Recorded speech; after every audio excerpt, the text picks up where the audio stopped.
We're going to start the chapter of the funeral prayer, inshallah, today. We're going to do this and then move on to the fasting, inshallah ta'ala. Janaiz or janaza is the plural of janaza, janaiz. And first of all, we have to wait for the person to die before we can read his janaza. Okay? We have to wait for. It reminded me of a story, I think it was P. Jamaat Ali Shah, who the Wahhabis wanted to mock him. So what they did was one of the Wahhabi leaders pretended that his son was dead. They put him in a casket and they made a funeral progression, and they took him to the masjid where P. Jamaat Ali Shah was, and they said to him that he's dead and you need to read his namaz-e-janazah. So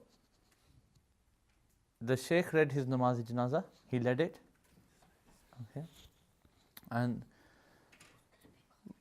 they started mocking him afterwards, saying that how could you read a namaz-e-janazah of a living person?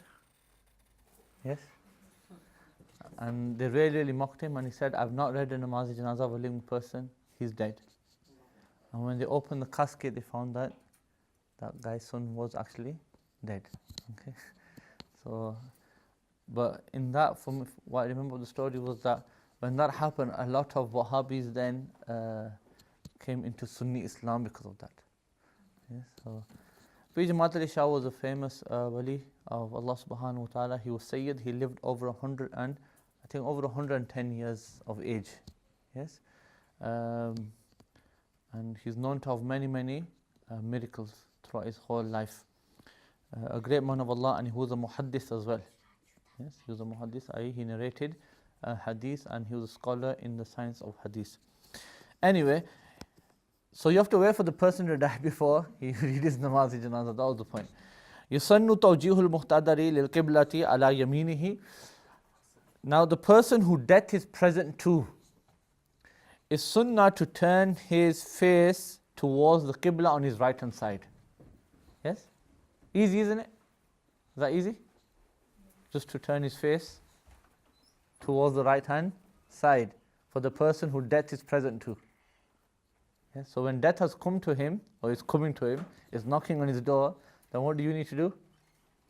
Turn his face to the, yes? Easy to do? Is it? Why? Huh? That's that aspect, but look at the words that I'm saying. The person who death has come to, or is coming to, yes, he's not dead yet. So the person who death is coming to, turn his face towards the right hand side. He's not dead yet, still alive. Is that easy? Why? How do you know? That's it, that's what we want to get to. How do we know that death is? A Sufi would say, open your eyes. How do we know? There's signs, aren't there? Who's witnessed death? Yes? I don't mean dead people though. Yes? People dying? Yes? Obviously, if there's other circumstances like what we might, people in our societies call unnatural death, accidents and things like that, that's slightly different. What I'm talking about is a natural death here. Each family, each bladri has its own signs of death on faces. And that is like the dead giveaway. It's the giveaway that lets you know that this person he hasn't got long to live. Yes. Where we can take this from is a hadith where Sayyidina Abbas entered the room in which the Prophet was in. And when he went in and he came back out, and he said to Sayyidina Ali and the rest of the Sahaba Ikram that I have seen the faces of Banu Hashim. Yes, and he has not got long left. Yes. Meaning he's trying to say that when death is close to the Banu Hashim, the tribe of Hashim, the Prophet's family, yeah, then they show signs on their faces that they haven't got long to live. Yeah. And after that, I think it was a day or so, the Prophet then passed away, on the same day, I think rather, the Prophet had then passed away. So each person, each family has signs of physical signs on the faces, on the bodies, how they are. For example, certain people will start to swell a lot before they pass. Yes, that's just their body giving up on them, especially on the faces. Yes, that's the first sign. So if that happens, just turn his face or her face towards the right hand side facing Qibla. Okay? So that's what it means here. Yes, not that you saw the angel of death and say, before you take his life, have a cup of tea. It's nothing like that. And if he's lying on his back, then just raise his head slightly. That's fine.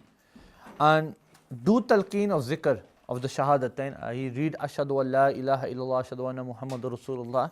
But this is before he dies. This is before he dies. But don't exaggerate it. Yes, don't exaggerate it or say to him, you read it as well. This is something that you should not do. Exaggeration would be like you do it, he's already in pain and you're like, La ilaha illallah. And it's not nice sometimes. So just like ashhadu an la ilaha illallah, ashhadu anna muhammadur rasulullah, ashhadu an la ilaha illallah, ashhadu anna muhammadur rasulullah. As you know, when you're ill yourself, just a small noise can sometimes get you angry. So just have consideration for the poor person that's about to go. So loud noises can be, and what could you call it, can get irritating for a person who's in that situation. But moreover, the actual reason is that we don't want him to deny it. Yes, we don't want him to deny the shahada at that point. Yes, for example, well, I stop this ranting. Yes, and that could mean that he's denying the kalma, and it's a very, very hard situation for him. Or when you command him, say to him, read the kalma, he says, no, I'm not going to read it. Yeah? And then at that point, a person who's dying can be a bit frustrated and say, what use is it going to be to me? And that could mean iman and kufr, can't it? Yes, could mean he's Muslim, non-Muslim, anything can happen. So it's best to not say anything to him. And we do something at the graveyard though. That is also called talqeen. Yes, that is jaiz though. Yeah? When he's put into the grave, soil has been put over, then you can do a thing called talqeen, and that is that you talk to the guy in the grave. Okay. What that is you're not actually talking to him, but you're just reminding him, and you'll say something like, the angels are coming, remember that you are Muslim in this world, answer their questions, remember that you used to worship Allah, yes, remember that your Prophet was Sayyidina Muhammad sallallahu alaihi wasallam, remember that your deen was Deen al-Islam, and so on and so forth. That's what we call talqeen, where you're just reminding him of what he was in the dunya. So this questioning in the grave can be easy, like cheating in the exam of it. Okay? So that's what it is really, and that is jais to do.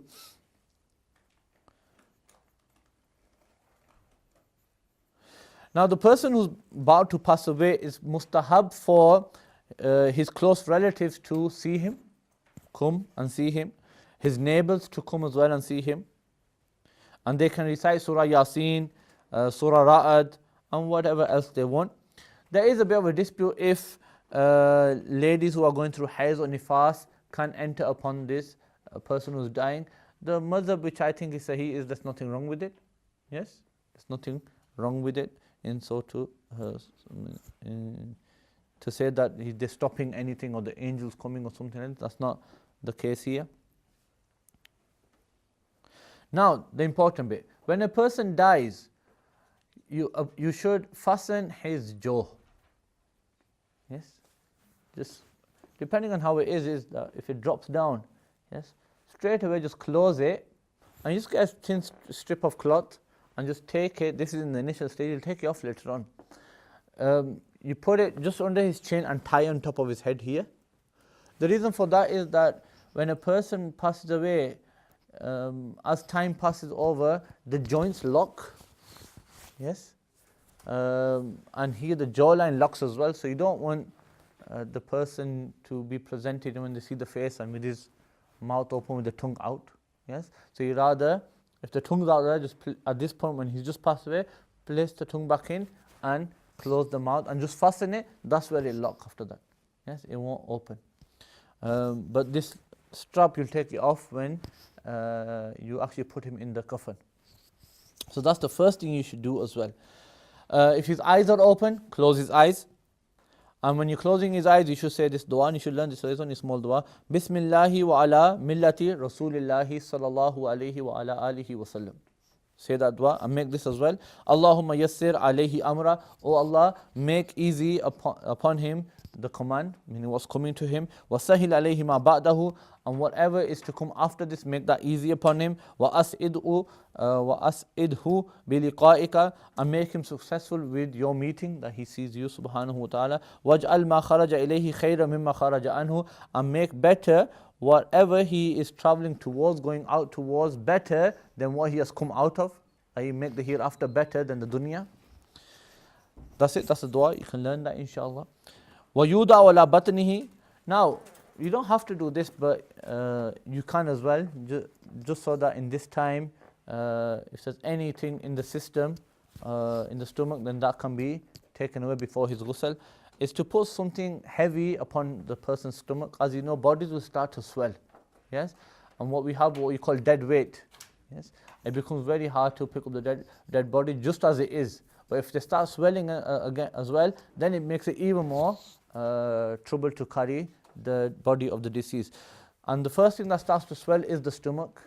So to protect this as well, and to also let out any fluids or any impurity that's in the stomach, they tend to just place a piece of metal or something heavy upon the stomach, so it just keeps it down.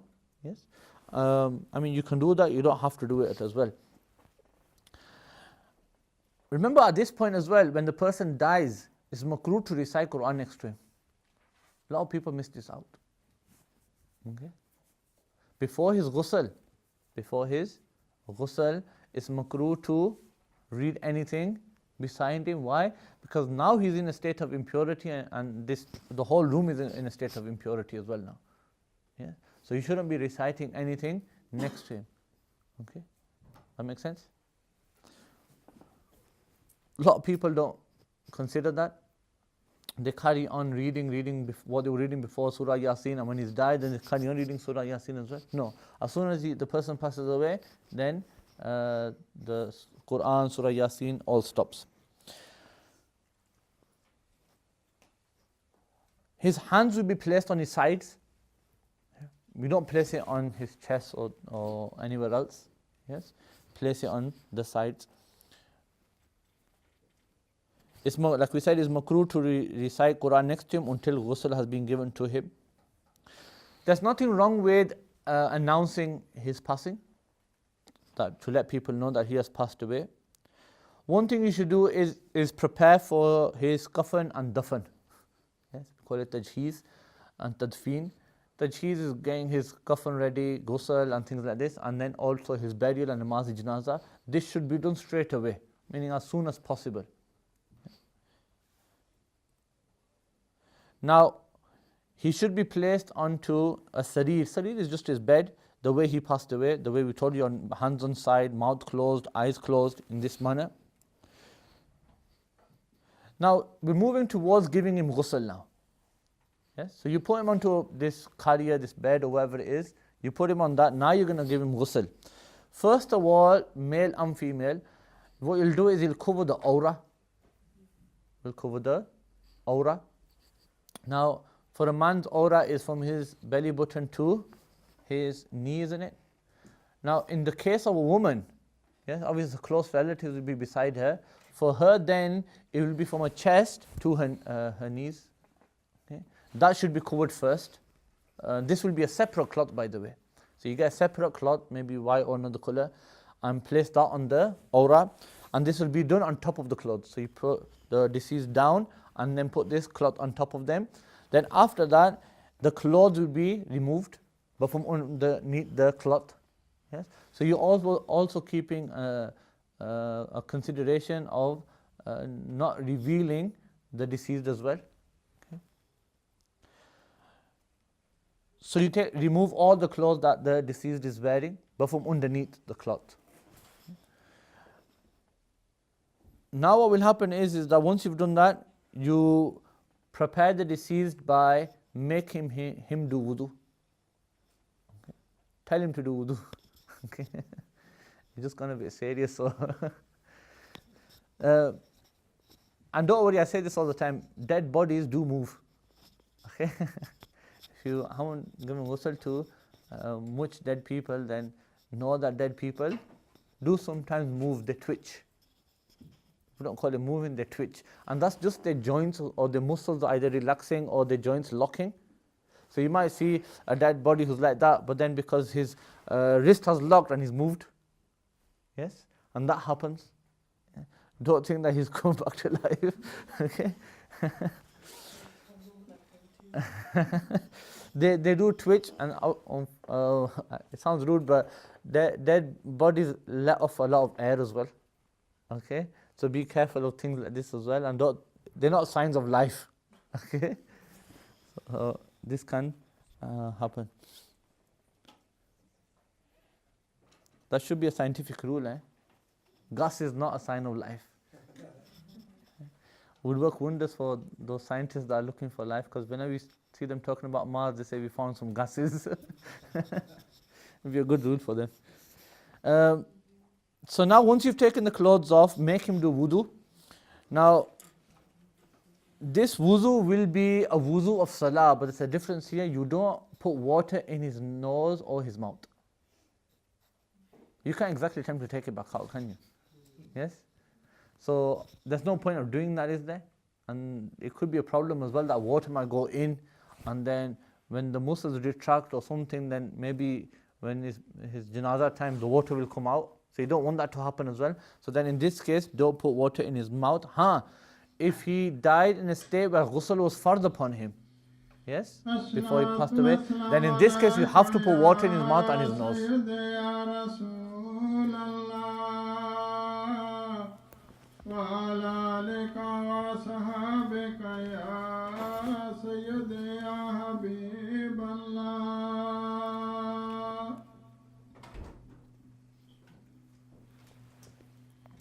Allahu Akbar, Allahu Akbar, Allahu Akbar, Allahu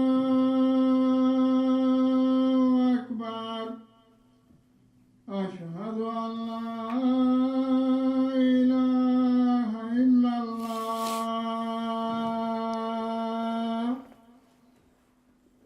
Ashhadu an la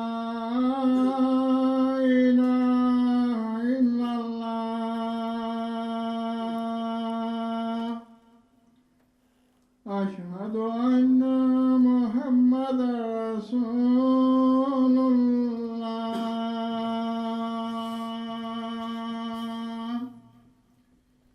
أشهد أن محمدا رسول الله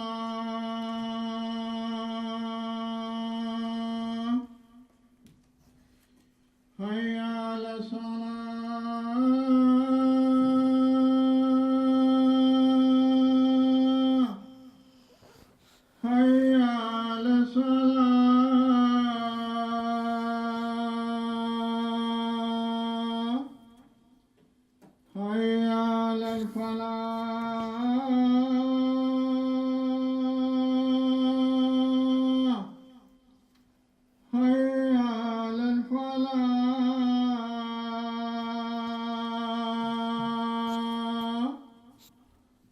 Allahu Akbar, Allahu Akbar, La ilaha illallah.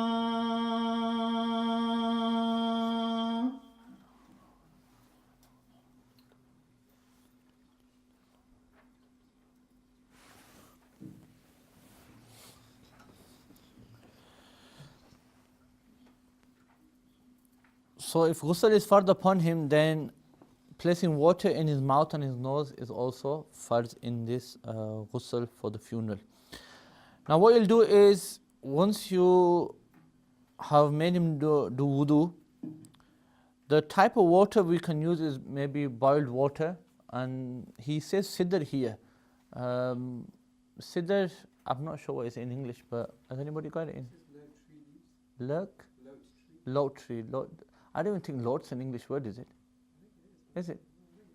I remember reading this a long time ago, and that lot's not an English word because they tend to describe Sidratul Muntaha as the lot tree as well. Yeah. I think that's a lotus tree. Lotus. Yeah. Okay. I have to check it. I remember reading something on it. We in Urdu we say beri ne patte. Yes, you know what they are now, don't you? Because you find them everywhere in Pakistan. Yeah. The reason he said that is because it's common, isn't it? There's no difference that only rich people can afford it and the poor can't. Is everybody can get it. Doesn't matter how rich you are and how poor you are. So the point here is not having that specifically, is having any cleaning product. Yes. So if you use L'Oreal while he was alive, then yes, go for it. Use it on his head. Yes. So any shampoo that he used or whatever, or soap, then just use that. You don't have to have this. And if you don't have anything, then in this case, just use pure water. Yes, pure water is fine. Now what you need to do is, the deceased is going to be lying down, won't he, on his back. Now, you will place him towards his left side. So he's lying down, tilt him onto his left side. So he's lying on top of his heart. Yes. Now you wash all this side. So you're washing the right side first. So you wash it front and back. But remember, from underneath the cloth. Pour water. So start from maybe the head and work your down to the feet. And you'll wash all the way down to such a point that water reaches the bed that he is lying on. The steel thing that you have and that he's lying on, it reaches right to the bottom, meaning all the back is wet and all of his front is also wet. Then you lie him back onto his back and then move him onto his right side and do exactly the same for the right side. Same thing. Now, once you've done this, then you will make him sit in such a way that he's leaning on you. Yes. So make him sit up. Just make the deceased. So he's lying down, legs stretched out, sit up, hold him, and press his stomach slightly. Yeah. And this is that if any fluids are in the system, then they all come out. Yes. And all you should do is then wash this impurity away. Once you wash this away, lie him back down. Then his feet will be washed in amongst this as well. Then after this, if you want to dry him off with the cloth, then dry him off with the cloth. And then we have hunut or kafur or any attar, perfume, whatever you use, you can place that on his masajid. What are the masajid? Yeah, the joints which you do sajda on. Yes, there's 7 altogether, aren't they? Your forehead, your nose, your hands too, knees and feet. Yes? So just put attar on these as well. If you got oud and things like this, then burn it and put it around him. This is how you will give ghusl to him. Ghusl is really easy in that respect. It's nothing to be afraid of, nothing to be scared of. And in all of this, all you have to remember is that you just be gentle with the deceased. Yes, it's just lightly. You're not rubbing. Yes, you're just lightly just pass water over and just pass your hand over it as well at the same time. And that's it. Just to make sure that all of the deceased body is wet. That's it. That's all this is about. The question was asked, can you do zikr when the body has not been washed as you can't read the Quran? While giving ghusl, did he say? Right, can you do zikr when the body has not been washed? As you can't read the Quran? No, the Quran is simple. Zikr can be done. Yes. Does that include du'as? Du'as can be done. Now, in this ghusl, you won't use cotton buds. Okay, cotton buds and tiliyan. They call them tiliyan, don't they? What they call? They're not called cotton sticks. Are they called? Yes. Yeah. Yeah, the one that the people use for the ear. They're not earbuds. They come with the warning, don't they? That don't place in the ear, but nobody ever reads it. The audiologist actually says it's really damaging for the hearing. It is, yes. Because It removes the hairs, so yeah. It comes on the package, I've read it myself, that it says don't place into the ear. I think they were made for nurses, weren't they? To clean wounds and things like this, yeah. It's always a capitalist interest everywhere. Yeah. So anyway, now in this, when you won't use it, like you see people put cotton buds inside the nose of people and in the mouth, and you don't need to do stuff like that. Yeah, yeah, Indians do that, yes. وَلَا يُقَصُّ ظُفُورُهُ, and the nails will not be cut. With regard to, sorry to interrupt you, with regard to cotton, some people, for example, they see sometimes has bleeding that occurs, they place the cotton buds in the leg. If it's there for an because of that, then that's fine, but it should be removed before it's, yeah. Hair, nails won't be cut. You won't comb the hair of the deceased. If it's a lady, you can make her hair into two plaits. Yes, so just 2 strands and then turn them into plaits. You can do that. This is for men particularly. A lady can wash her husband. If her husband dies, then she can give ghusl to her husband. The reason is she's partially still married to him.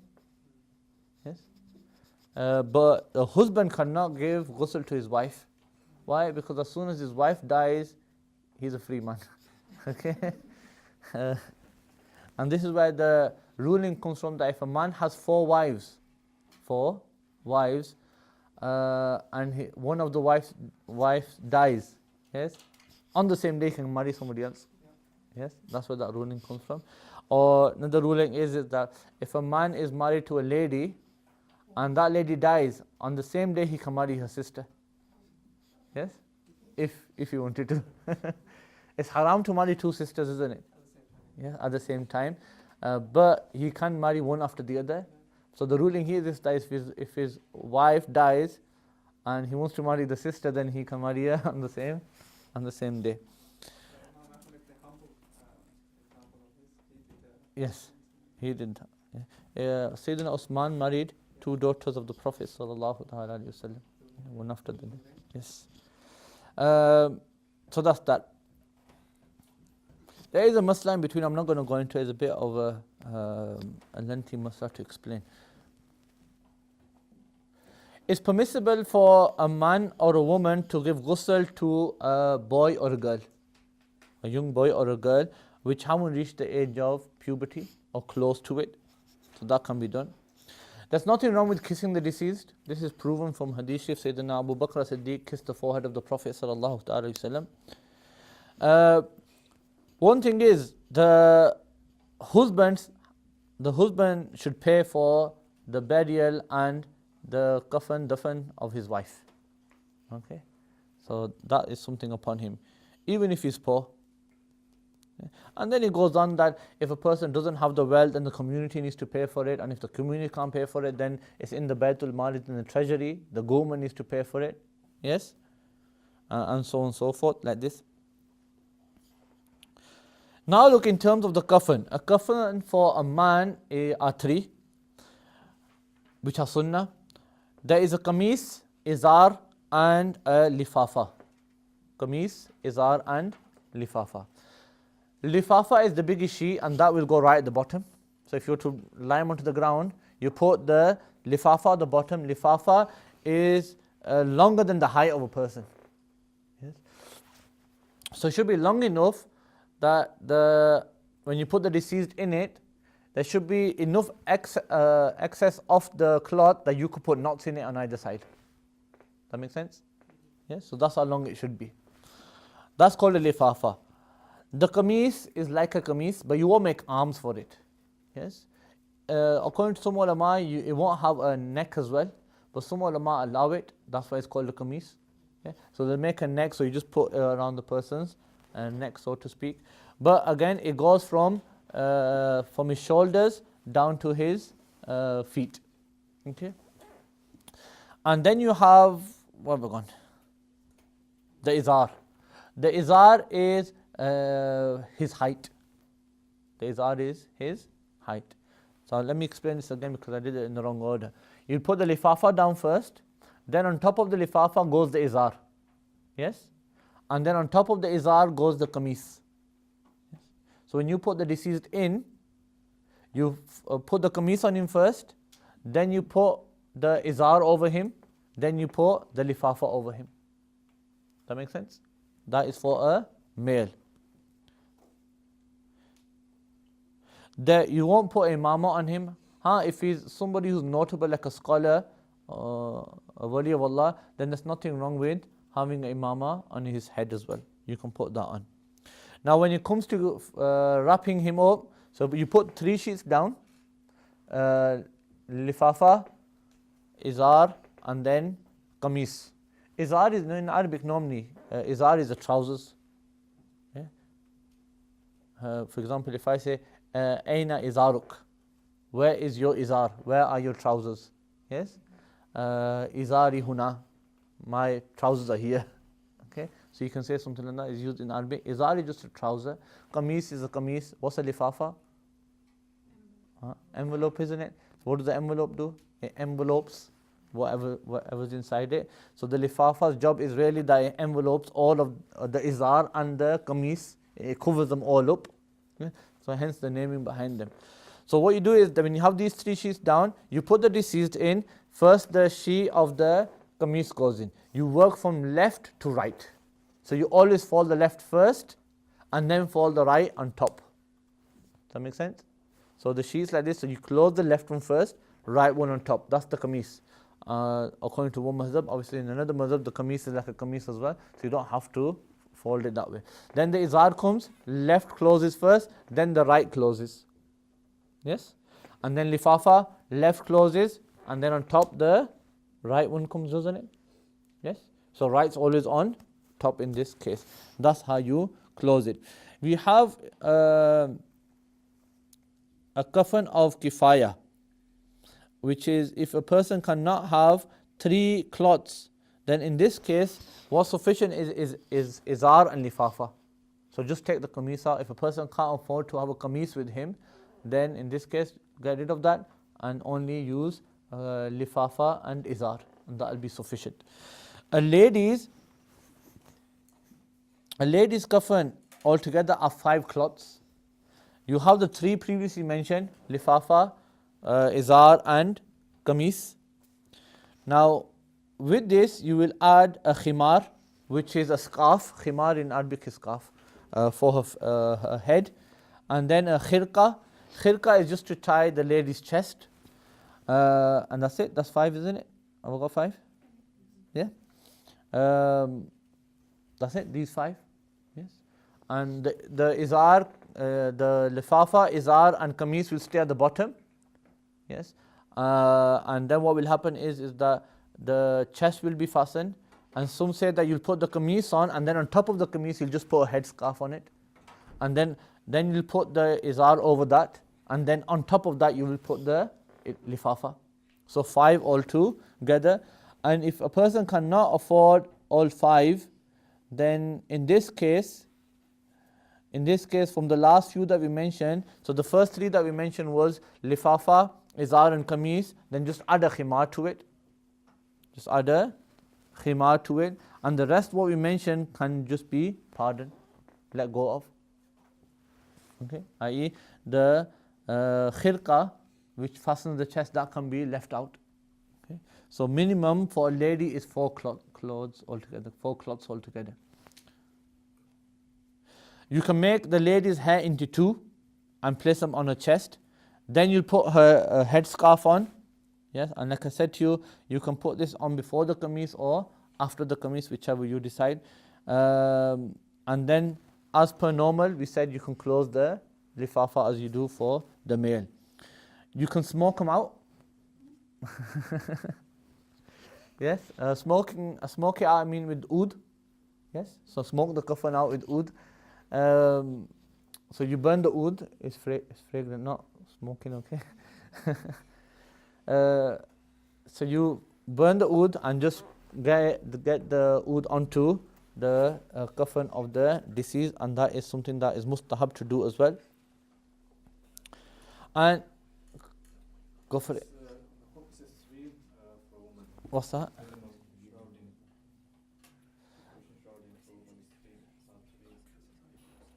No, you'll have the first three and then the fourth. Yes, so you got four together. Yes? Sayyidi, can you have the microphone? Sorry.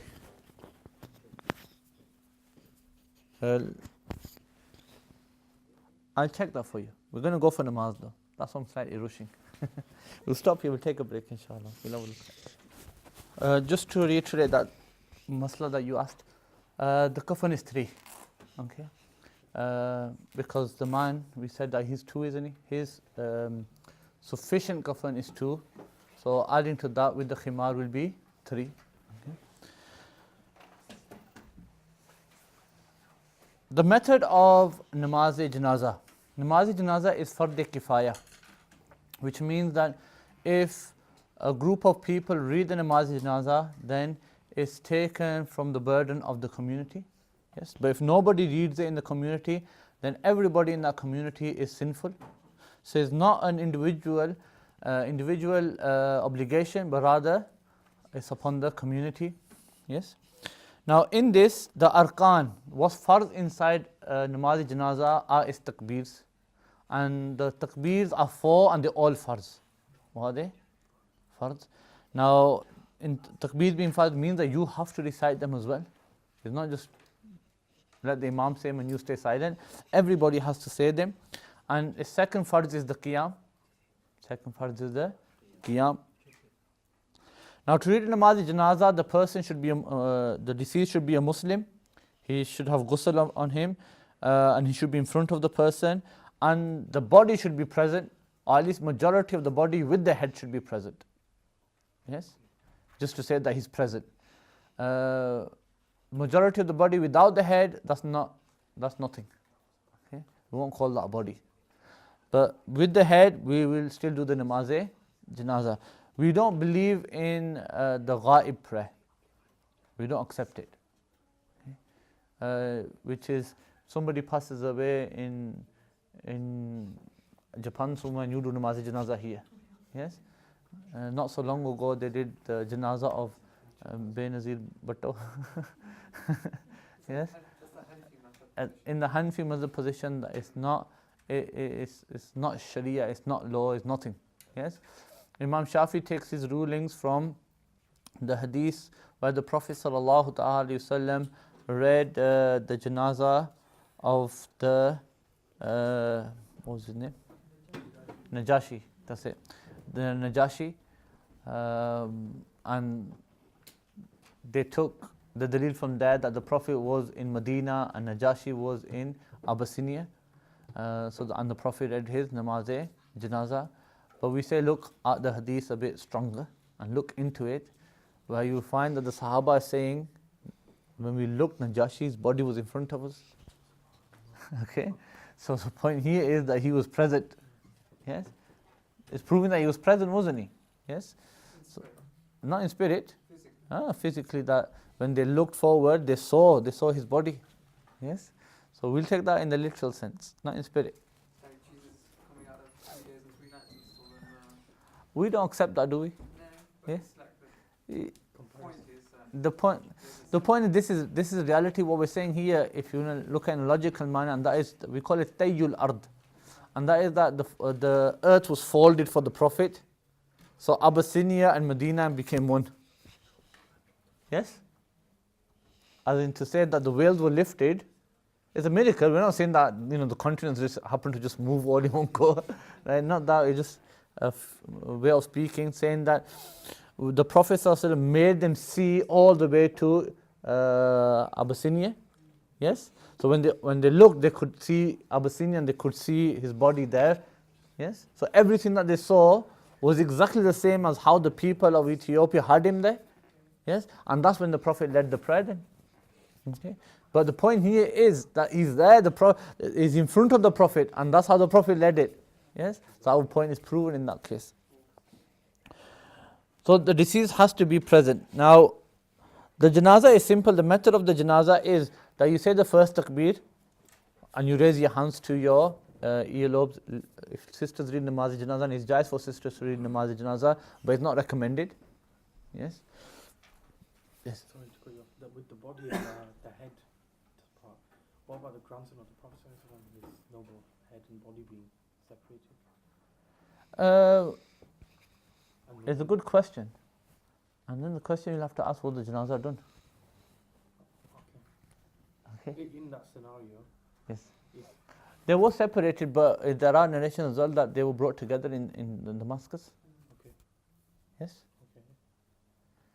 okay, Another thing here you have to understand is that we're talking about that the head can be separated, but it's there. okay, Okay. And what we're talking about here is that, let's say a person's head is separated, but his head is somewhere else, as in Japan somewhere, and his body is with you. Then we won't do namaz janazah. Yes. But with Imam Hussein's, I'm sure they did split up on the way to Damascus. Yes. The body was somewhere else and the head was, but I'm sure when they got to Damascus, they had the full body together. Okay.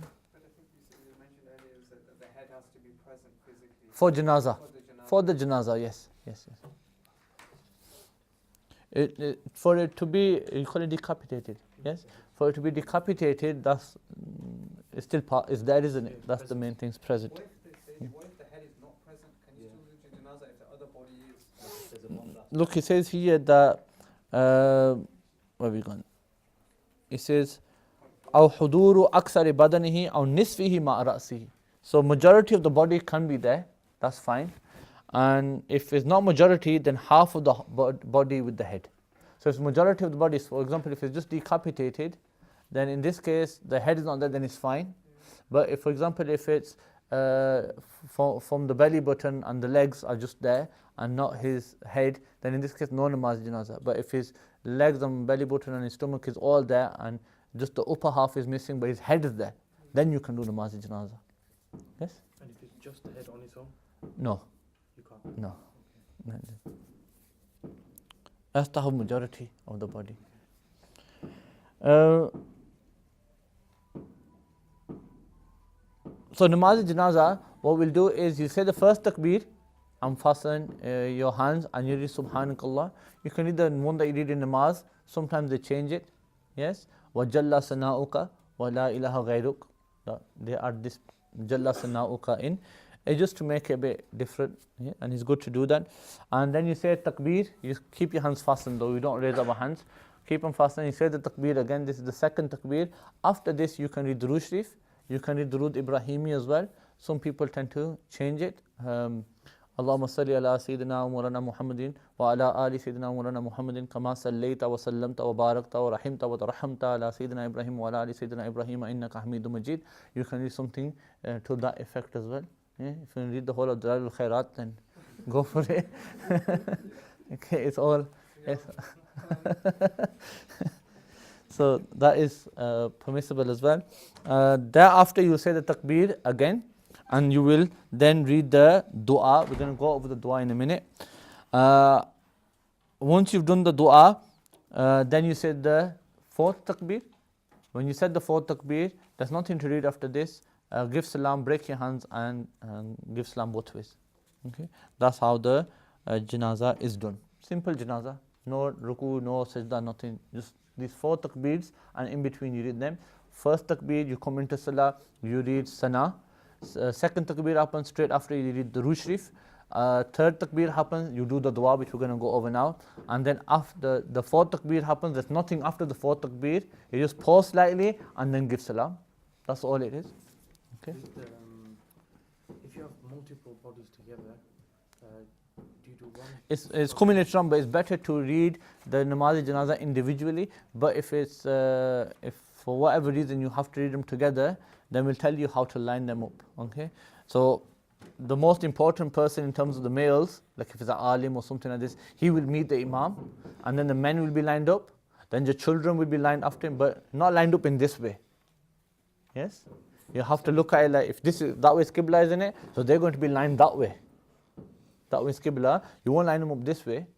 So you'll have one deceased here, then the next deceased will be next to him, next to him, next to him, and all the way towards the Qibla. Okay? And that's how it will be. Yeah, vertical. Yes. Not horizontal, it'll be vertical.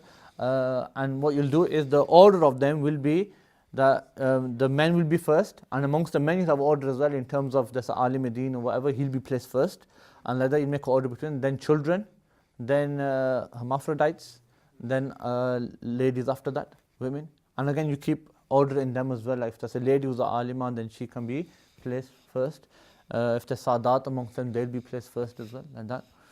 But we'll tell you here that when it comes to burying them, obviously if you can do individual graves, then that's better. If you can't do individual graves, then you have to do a mass grave. Yes, then you do the opposite scenario. You enter the ladies in first, yes, and then the hermaphrodites, then the children, then the males. And like we said that for example, from the males, if there's an alim, he will be right at the top in the grave then. Okay, but we won't just put them all in. What you do is you put one person in, sprinkle a bit of soil over him, so it makes like a layer of soil. Then put the next person, soil. So in effect, they really got their own graves. I forgot what I was talking about. Dua. Okay. The dua, there are many duas, but if you can read whatever you want to read. But this is what Sayyidina Auf, the father of Sayyidina Abdul Rahman bin Auf's father, Sayyidina Auf, he memorized from the Prophet sallallahu ta'ala alayhi wasallam, and that is this dua. Allahumma ghfir lahu, O Allah forgive him, warhamhu, and have mercy upon him, wa afihi, and pardon him, or you could say here is in terms of grant relief to him rather. Wa'fu anhu, and pardon him. Wa akrim nuzulahu, and honor his final resting place where he will go. Wa wasi madkhalahu, and open and expand his madkhal, what he's entering into, that's his grave, so expanded. Wagsilhu bil ma'i, and wash him with water and snow and ice. Yes. وَنَقِّهِ مِنَ الْخَطَايَا, and purify him from mistakes and sins. كَمَا يُنَقَّى الثَّوْبُ الْأَبْيَضُ مِنَ الْدَنَسِ, just as a white cloth is purified and made clean away from impurities, dirt. وَأَبْدِلْهُ دَارًا خَيْرًا مِنْ دَارِهِ, and exchange for him the house that he has come out of, or this realm, for a better realm. وَأَهْلًا خَيْرًا مِنْ أَهْلِهِ, and a family better than the family that he had in the dunya. You're going to say, what does that mean? But I'm going to explain it all to you.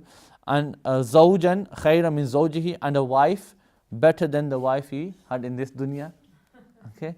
Zawj, you might say Zawj, sometimes students get confused with the word Zawj. Zawj can be used for masculine and feminine, yes. So, but in fiqh, generally, here because the hadith sharif, isn't it? But generally in fiqh, we'll make a difference. We'll say Zawj and Zawjah, yes, Zawjun and Zawjatun, with the ta of feminine at the end of it. The reason is because sometimes we have to make a difference between matters, don't we? For example, if I say it's farz upon the Zawj, yes, how do you know who I'm talking about? Is it the husband or the wife? Yeah? So then the fuqaha will they coin the word zawjatun. Yes, so they'll use that just to make the difference. But when it comes to the eloquent Arabic, they don't make that difference. It's just zawj. Yes, and then it's up to you to determine if it's the husband or the wife. But here obviously it works for everything, doesn't it? If it's a boy or a girl, it can work for them, can't it? وَأَدْخِلْهُ الْجَنَّةَ, and enter him into heaven. وَأَعِذْهُ مِنْ عَذَابِ الْقَبْرِ, and protect him from the punishment of the grave and from the punishment of the fire of hell and the punishment of the fire.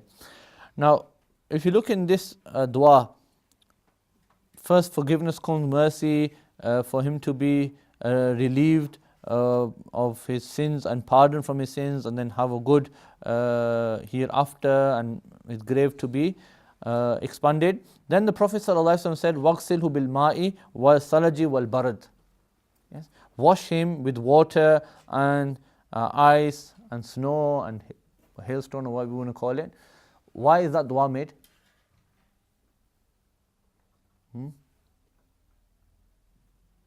Why would you ask for a dua to say that he's been washed, he's in his grave?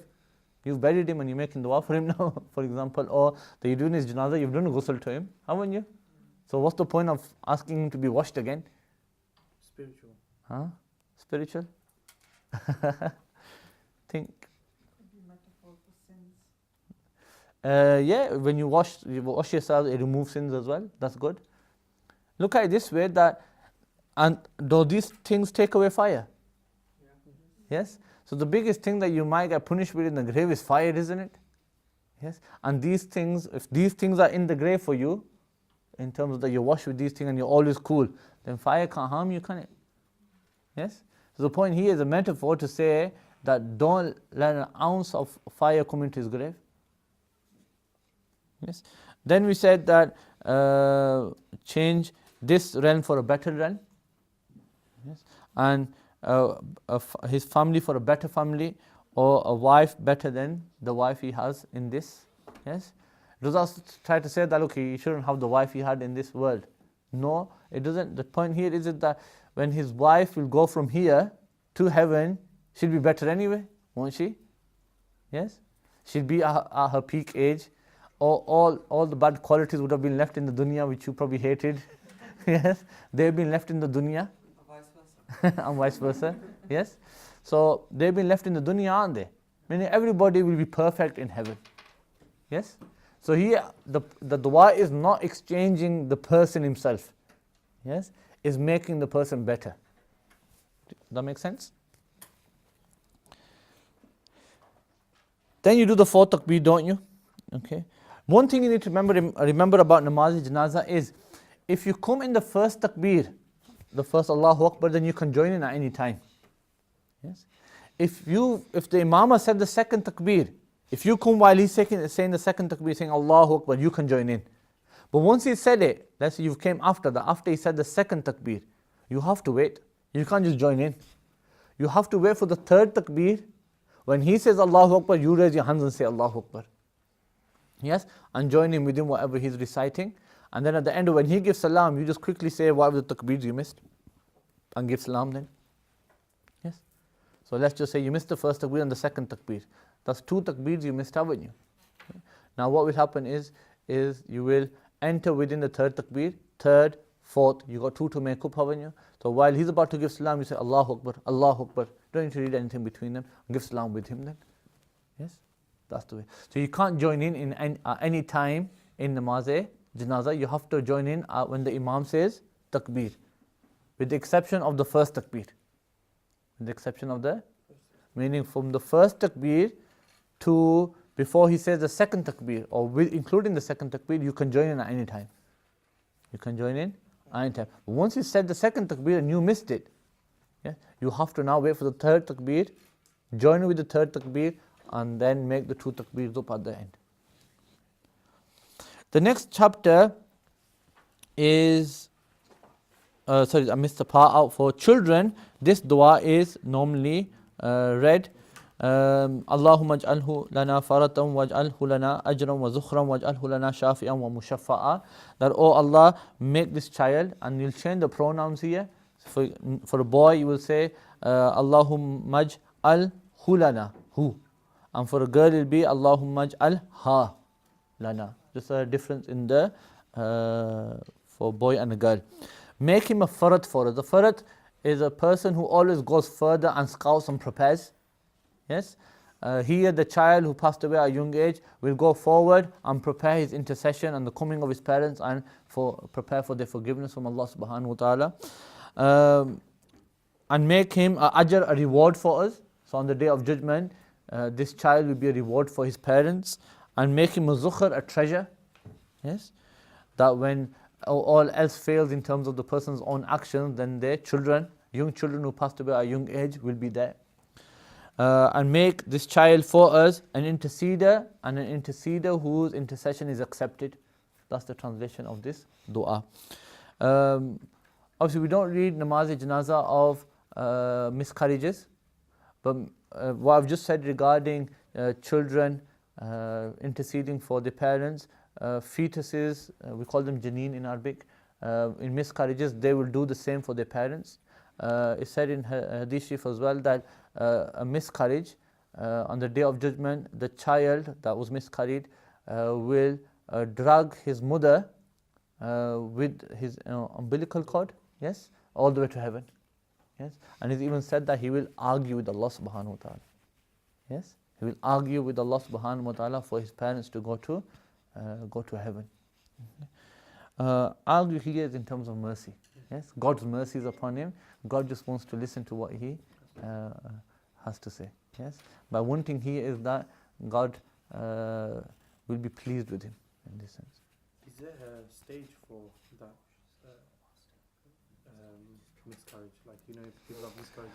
According to the Ahlul Sunnah Mazhab is that the Muslim children will all go to heaven.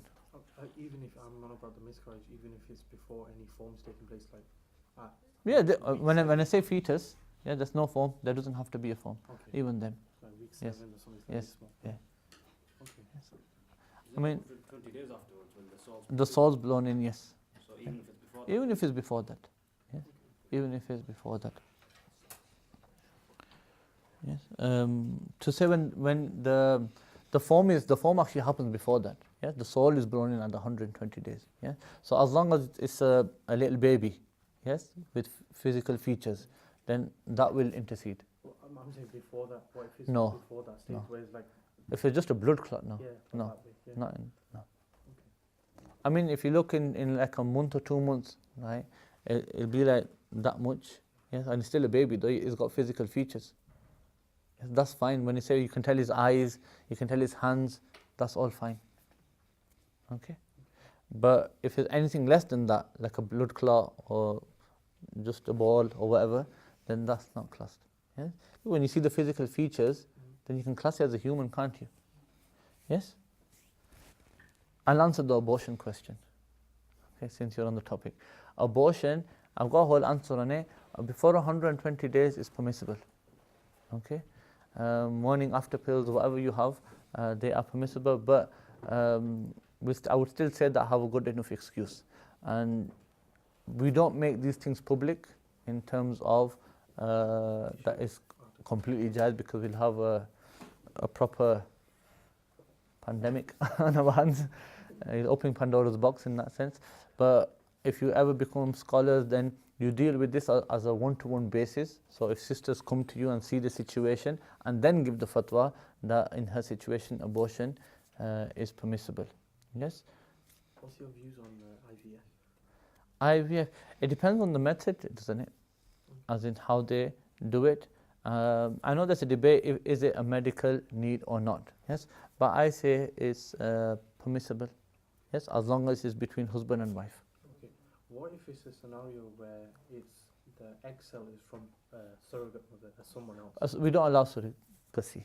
Okay. Yeah. What's the reason behind that? It's kas zina, we call it. Yeah. It's like zina. It's not zina, but it's like zina. Yes, and then it messes up the lineage as well. As you have to remember, it doesn't matter. We determine a child's lineage by the lady who gave birth to him or her. Yes, and not by DNA. Yeah. What if it's the mother is giving the birth to the child, but she can't use her own egg cell?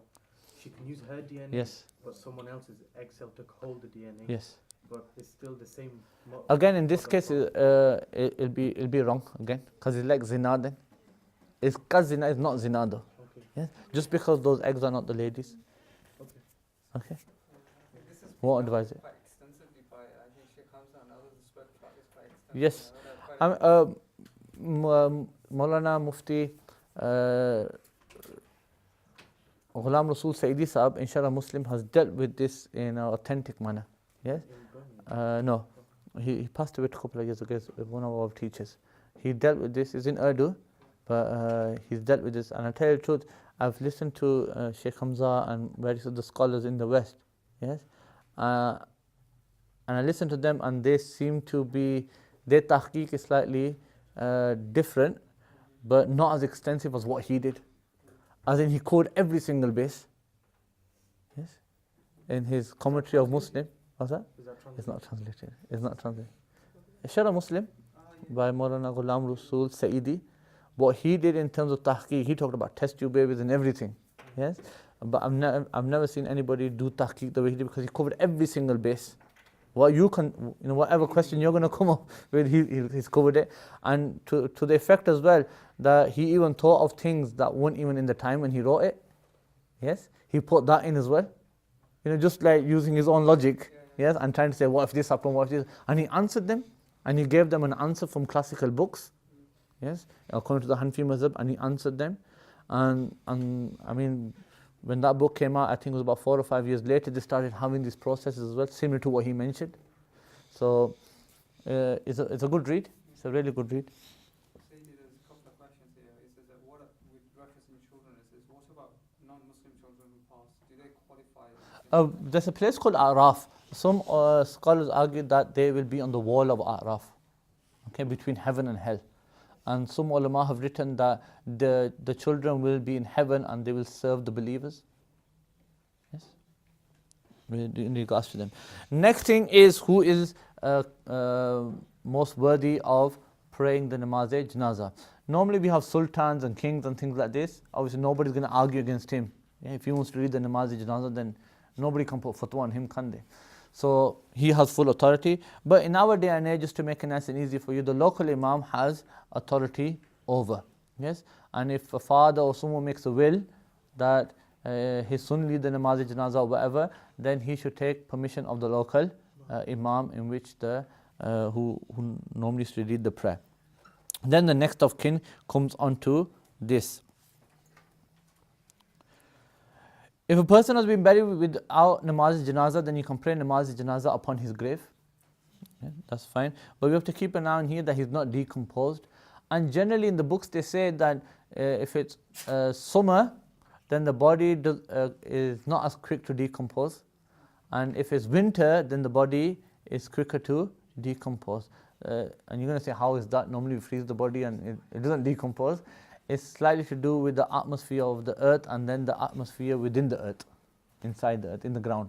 That generally it's part of your survival skills, isn't it, in the desert, that if you're in the desert and it's too warm, you dig a hole in the ground and just lie in it, yes, and you'll cool off, yes. And if you're in the snow and it's too cold, then build a igloo or dig a ditch into the snow and then cover yourself and you will warm up quicker. So you have to understand that the temperature of the atmosphere of the earth is different to the temperature of the earth within. So that's why you have to keep an eye on that. Okay.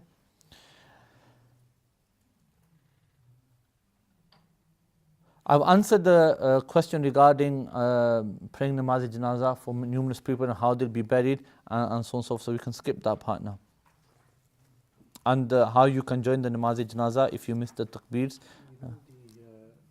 Washing of hermaphrodites, who would do that? What's that? For hermaphrodites, who would give them ghusl? Hermaphrodites, hermaphrodites are normally classed, okay, as being either male or female. Yes, and in Islam we have numerous signs that we use to figure out if they are a male or female. The only hermaphrodite which we can't class is what we call a khunsa mushkil, which I'm translating as a hermaphrodite. That's an actual hermaphrodite. Yes, that's called a khunsa mushkil. And then in this case, we will just ask another hermaphrodite to do ghusl. Okay. Yes. This is a khunsa mushkil, but we can't figure out if it's a male or a female. Then in this case, they will stand in the middle of the rows in prayer, and also for ghusl, we just ask another hermaphrodite to do the ghusl in that respect. And if it's, for example, the scenario is that there's nobody like that, yes, then the hermaphrodite will just be wiped down. Okay, hermaphrodite will be wiped down with the cloth. Like the Yeah, like the yammum. I missed that bit out, didn't I? Yes, like the yammum. It's a detailed masala, that's why I missed it out. Yes, the way you do tayammum, that's the way you'll do it. So the rest of the body won't be touched. It's just the arms and the face. That's it. Yeah, but with the cloth for women. Yeah. Go for it. Go for it. We'll come to that. We'll come to that, inshallah. Okay. Regarding a child who cried when he was born, when he gave some signs of life, then in this case, this child, when he passes away, he will be given ghusl, namaz janazah will be read over him, he should be named as well. And if it's a child who didn't cry, i.e. a stillbirth, then in this case, you can name him, put him in a cloth, and then we'll just bury him. There won't be namaz janazah for him in that case, because he never showed any signs of life. And then he just gives the example of another detailed masla in between. And another masla in between is that if a Muslim has a relative who's a non-Muslim and he dies, what do you do with them? In Hadith Sharif it says that you place him in a cloth, yes, he actually writes here, pat him down with a cloth, or give him ghusl and wash him down just like you clean a dirty cloth. Okay, that's what he's written. But all it means is that you just rub him down basically, and just give him a kafan in one cloth, that's it. Okay. And alqahu fi khufra, and place him into a ditch. Okay. Okay. The actual word is throw him into a ditch. Or if that's too hard, then whatever religion he belongs to, pass him over. Yes, pass him over to that religion, and they can do whatever they want with him. We do not pray namaz janazah over bandits and rebels and drug dealers. Okay. It's not in the book, but I've added that in. Okay. I'll tell you why. Bandits were a nuisance in the time of the author and before that, and after him as well. To a point in the Muslim world, the economy in terms of the Muslim world was about to collapse because traders could not move from city to city. So these looters and these bandits became a real problem. So the ulama gave a fatwa that because of nuisance and being a fitna, people couldn't travel from city to city. So then the ulama gave the fatwa, even though it's permissible to read the namaz janazah of people, but because more and more people were trying to live this lifestyle now, yes, they gave the fatwa that we not read the namaz janazah of these people, but there's a condition. The condition is that they are killed or they die while looting. Yes, while looting. So if, for example, you know a known robber, a known thief, yes, and he dies peacefully at home, his namaz janazah will be read. Okay? He didn't die while committing the crime, did he? He died home in a normal, natural death, for example. Or he died from other circumstances, like he was just walking the street, somebody knocked him over. Yes? If he dies that way, then in this case his namaz janazah will be read. But if he was looting and a policeman killed him, a passenger killed him, yes, or he got just caught up in the crossfire and his own person killed him, yes, 101 scenarios you can probably have, right? But while he was looting, while he was being a bandit, then in this case his namaz janazah will not be read. We just do qiyas upon this and say, in this day and age, we don't how much bandits do we? Now, what will happen is we'll say that the nuisance in our towns and cities is drugs. Yeah?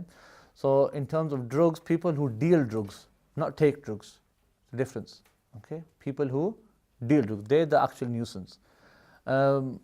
Because they are dealing the drugs, if they die because of gang warfare, yes, if they die because of something going wrong, they're getting chased by police because of their drugs, yes, and they crash and they die, or something like this happens. Right? Again, 101 scenarios, but it's got to do with drugs, yes. Then in this case, we can deny the namaz janazah. And suicide bombers. It's the case today that their janazah is usually the largest. Yeah, this is one of the reasons as well, because even in the time when the ulama gave this fatwa, they were seeing as well that the namaz janazah of bandits, because they were known, yeah, like these kingpins, they were really big janazahs, and hence people were trying to go towards that lifestyle. Now, in this day you're seeing the same thing, but in terms of drug dealers, where you see that big janazahs happen for drug dealers. So in that case, you don't want that people come, kids come, and they say, oh, look at him, he's got so many people for his namaz janazah. Yeah, amongst 40 people, there has to be a wali of Allah subhanahu wa ta'ala. Right? The all drug dealers are in the masjid. So, it makes people get some weird ideas, and then they want to live that lifestyle. It's aspiring to that person. Yes, yes, it's aspiring to that person. And then big Maulanas come and they do big talks as well. Yes, and it's wrong to do in that regard. But if they die a natural death or unnatural death, but not linked to this drug dealing, yes, then in this case it is fine to read the namaz-e-janaza. What about for gamblers and alcoholics? Or well, people No, who, that's their personal sin. people who sell and promote alcohol and It's with alcohol, because in this country it's permissible. Yes, then in that case I wouldn't go as far as. so if drugs become permissible, then Then a person buys them on his personal. Yes. okay. Yes. Just like in Holland, it's in certain things that are allowed. So Like if for you example, buy look. something, Yes. For example, smoking. I class smoking as haram. Now, it's haram to trade in it, I would say as well. But because in this country it's regulated, as in who you can sell it to and who you can't. Yes? And that stops some of the fitna as well, doesn't it? So to speak. So that's why you won't go down that line. Yes? This is something illegal, this is something that's stopped. Yes? And it's banned. I'm not just talking about cannabis, I'm talking about cocaine. Yes? So you might have a way with cannabis. Yes, legalized cannabis. Okay? You might have a way with that. But with other drugs, yes, there's no way they're going to legalize them, are they? Yes? So we're talking about them as well. And yeah, cannabis is a big problem in our communities. But I see, especially in Bradford, crack cocaine and things like this. There's a new drug called Ice, which is on the market, which is becoming a big, I say market like it's a proper market. It's a big problem, yes, and people are overdosing because of them, and they're dying because of them, but nobody realizes it, because the police won't bring it out to say that these drugs exist, yes, but they have been imported into the UK, yes. So you might just hear about crack cocaine and heroin, but the truth is there's so many other drugs out there, yes. There's a follow-up question to the other one we had earlier. So it says, so children who are still developing rational thought and probably don't have a clue about the existence of a creator, let alone Allah subhanahu wa ta'ala, and the religion, they won't be pardoned? Will they not have that same?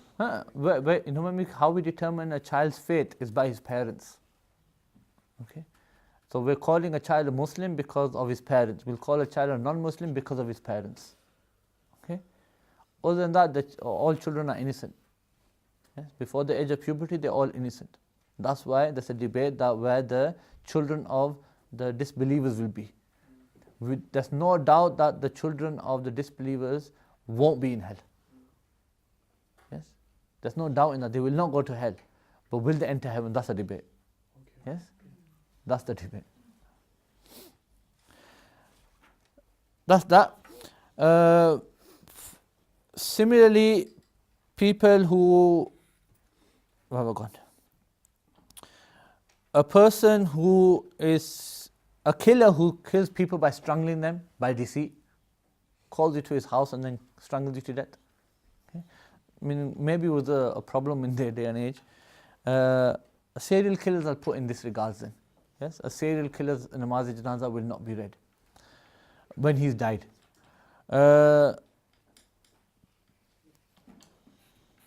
Protesters, yes, but protesters who are carrying weapons in the night time, yes, in the night time, because they're the dangerous ones.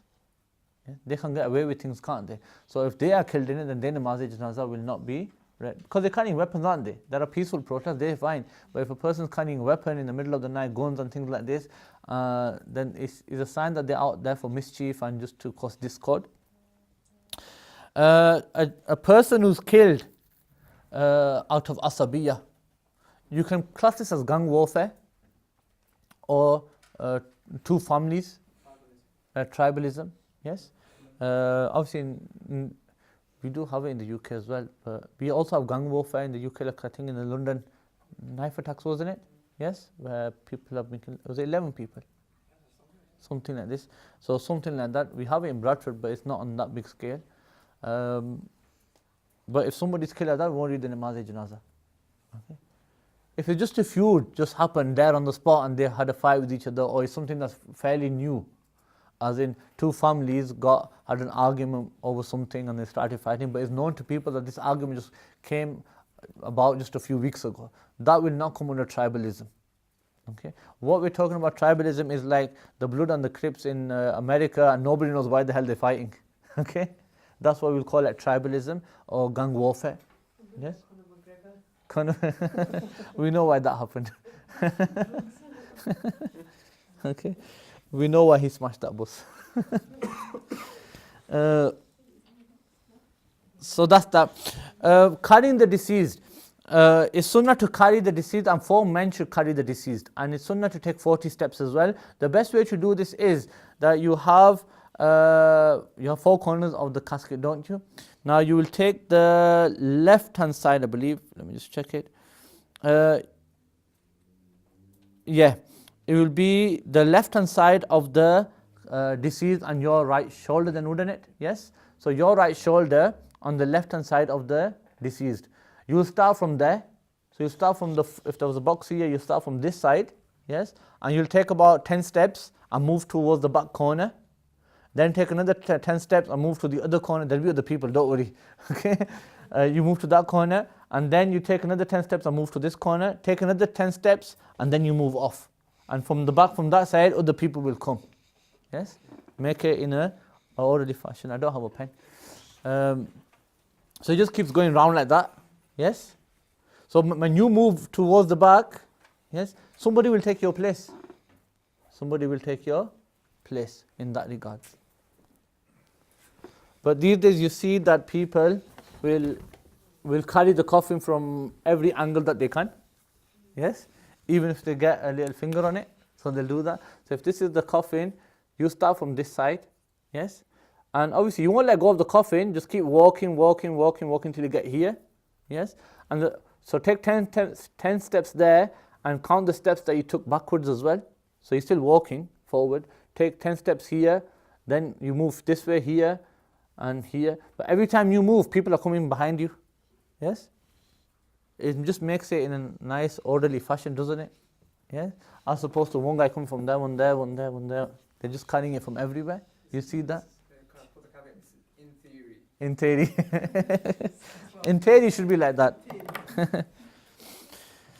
there's one question as well. Go for it. Pretty straightforward. It says, what about someone who has loads of tattoos? Can the janazah be done for that person?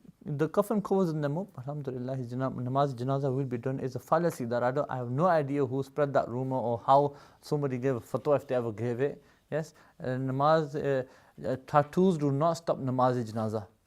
Let's go to the extreme.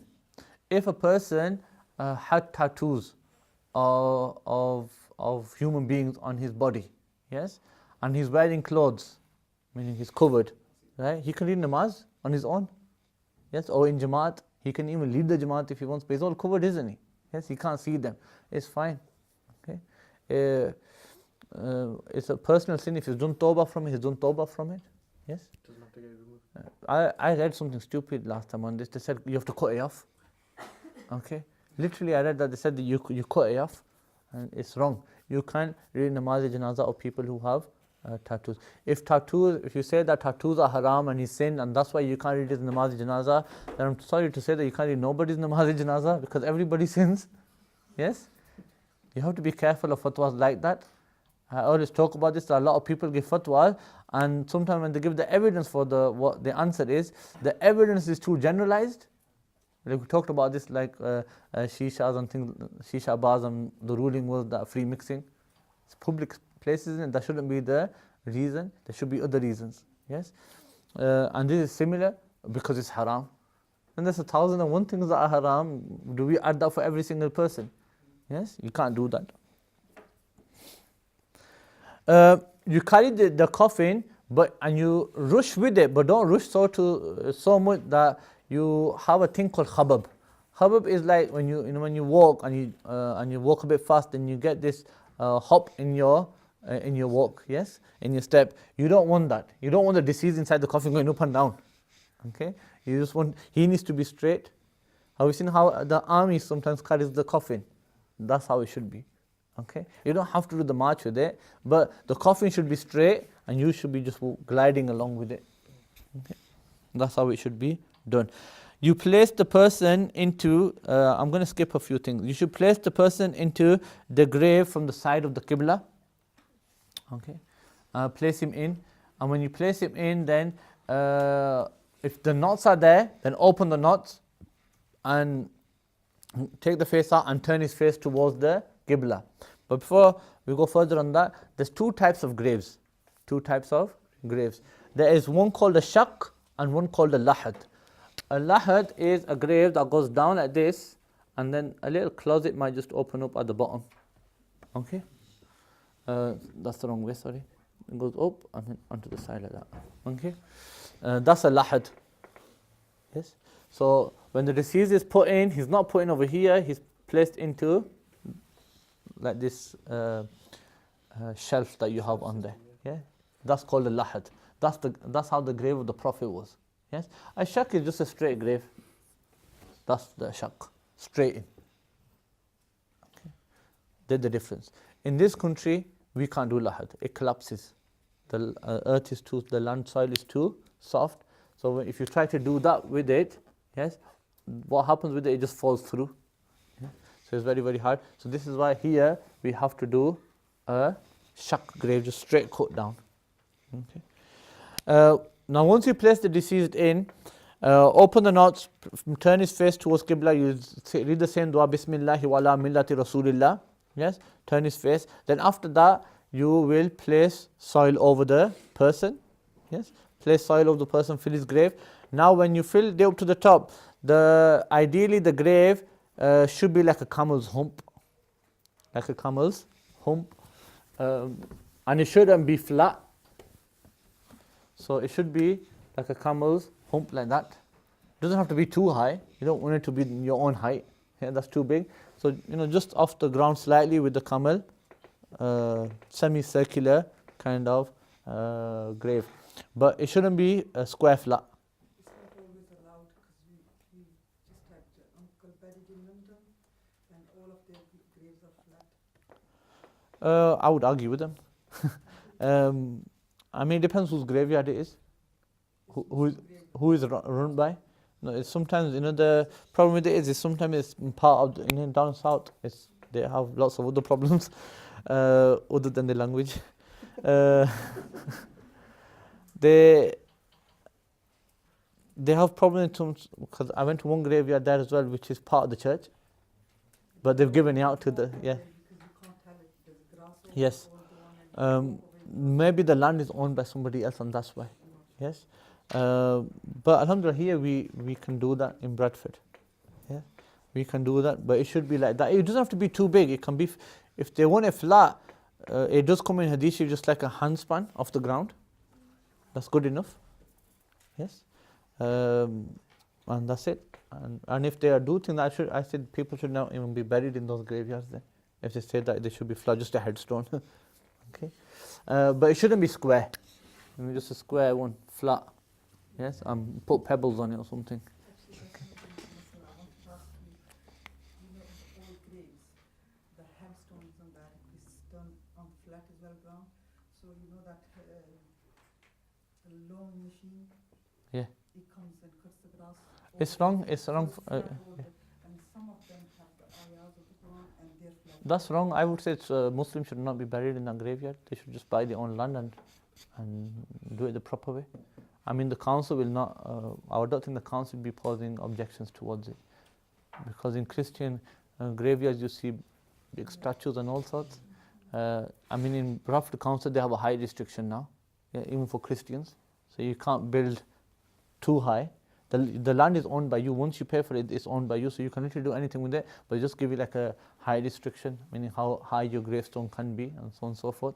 But other than that, in Bradford we're okay in that sense. But if it's something like that, you shouldn't even bury the deceased there. Yes, they should look into that and ask the council to provide them proper facilities. Okay, that's that. So once you bury them and you do that with the grave,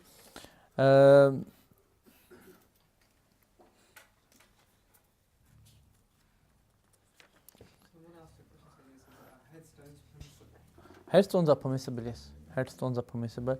It's proven from Hadith where the Prophet ﷺ placed a stone at the grave of one of the companions, and at the grave of Sayyidina Usman bin Maz'un. Okay, his grave. So right now, the Prophet says on the Roda, is not straight down. Yes. On the right. Yes. Is on the right side. Oh. Towards the Qibla. Yeah. The lahad is always towards the Qibla. Yeah? So Alright. if the Qibla is that way, so if the grave was this way, the lahad will go that way. Ah, okay. So insert. Yes. Ah, okay. Got it. Do you So understand? it's more. So look, whichever way is Qibla, if Qibla is that way, if this is the grave, yes, or the deceased rather, you put him into the grave, the lahad is always facing the Qibla. So you turn him towards the Qibla. So when we give salams to the Prophet, Yes. which side are we giving? We're giving it to towards the face of the Prophet Face of the ﷺ. Prophet. So when we got our back towards the Qibla, we're directly facing the Prophet. Yes. Okay. So that's that. I've got a whole article on building domes and things like this around graves of Awliya Ikram and of Ulama Ikram. It's permissible. I've got a whole article on it. I think it needs to be changed, Sidi Naveed, in terms of what it's on. It's on the notes on the Facebook, isn't it? I think it may be put onto the website one day better, I think. They're easy to read as well. You just need to convert it onto that. Because on the notes you can't sometimes copy the link, can you, on that? It's an old one from the Facebook site thing. Yeah. You can read it on, but for normal people you can't do it. Yes, for Normal people. normal people you can't do that. Okay, Just like a mausoleum. that's what we're talking about. The extended part of the cover, like for example, you have the gravestone, but then you have some people who build like marble and so on and so forth around. Is that permissible? There's dispute amongst the ulama, but a lot of ulama just allow it just to preserve it, that it's a grave and it's jais. Okay. Visiting graves is simple. Men, women can visit graves, and that's the held position. Yes. In the subcontinent, ulama differed. Why? Because there was a fitna. There were a lot of darbars, first of all, and a lot of people from the Hindu tradition were going to the darbars as well. For example, I think there's Haji Ali's darbar in India. There's Khwaja Gharib Nawaz's, and you get Sikhs going there, you get Muslims going there, you get Hindus going there, all sorts of people, even Christians go there. But what was going on was that when some of the other women, non-Muslim women, were going there, they were prostrating towards the grave and doing all sorts. So this fatwa had come that it's not permissible for women to go to graveyards and graves and darbars and things like this. But in this day and age, we don't really have a darbar in the UK except for two that I know of. Yes, a woman in Birmingham and the other one's in Birmingham as well, more or less. Yes, New Neaton. Yeah, is it in between? Yes. Yes. These are the only two that I know of that are in the UK, and they're not very common for people to just go and visit like we have in Lahore Data Darbar, that's 24 hours a day. Okay, you don't have that. And secondly, you don't have women going to our local graveyards and doing things that the mushrikeen would do, like prostrate to graves and things like this. You don't get that here. So in that case, when the reason for saying that it was not permissible for women is not found, then in that case it goes back to his original ruling, which was that it is permissible, because by Hadith Sharif it is permissible for women to visit the graveyard. Okay. It's mustahab to recite Surah Yasin there, as narrated, that the person whoever enters the graveyard and recites Surah Yasin, Allah subhanahu wa ta'ala lightens the burden on the souls of every single person in that graveyard, and the person who recites Surah Yasin will get a reward equal to the number of people buried in that graveyard. Okay, if you recite Surah Yasin. It's makruh to sit on top of the grave for recitation, but what we mean by here is sit on the side, don't sit on the grave. It's haram to walk over the grave. Remember that. And one hadith it says that it harms the person in the grave as well. So this is why it's not permissible. Yes, that's humans walking over, putting a lawnmower over it is a different scenario altogether. If something grows on the grave, then it's makruh to take it off and cut it. You just wait for it to come dry, die, so to speak, and then you can remove it. Yes. So if grass is growing, then just leave it. Weed and things like this, just for maintenance, you can take it off. You know the hadith that you just spoke of Yasin. Would it still count if someone's on the way there and then they're reading it on the way there, and then they make In the graveyard. In the graveyard, Be inshallah. in the graveyard. Yes. In the graveyard. Maybe there's a question here. It says here, are females allowed to go to the graveyard at the time of burial? Sorry. At the time of burial, did you say? Women? I would say that it's not recommended. It's not recommended. Especially when it's a next of kin. Yeah.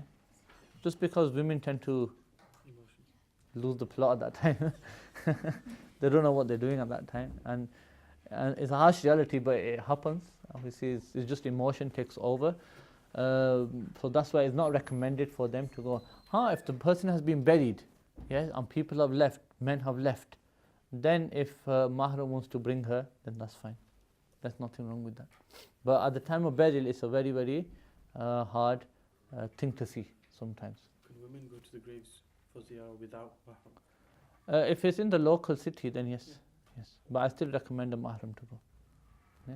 They have to go covered though, in the graveyard. The next chapter is to do with shaheed. A shaheed is that person who is killed, but he dies according to his time. Just an aqeedah point, and we dealt with it as well before. Is anybody who is killed in war by rebels, by bandits, by thieves, yes, in his home, or even if it's by a heavy object, and so on and so forth, that person is a shaheed.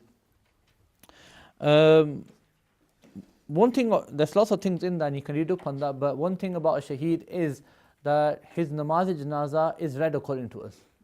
A shaheed's namaz-e-janazah is read. Okay? The only thing that we say that will not be done is that we do not give ghusl to a shaheed. Yes? He'll be resurrected on the day of judgment with his blood. Okay? As evidence that he was a martyr. Okay? But namaz-e-janazah of a shaheed we do read. A shaheed who died when ghusl was fard upon him, then that shaheed will be given ghusl. Yes? We have a sahabi by the name of Ghasilul Malaika.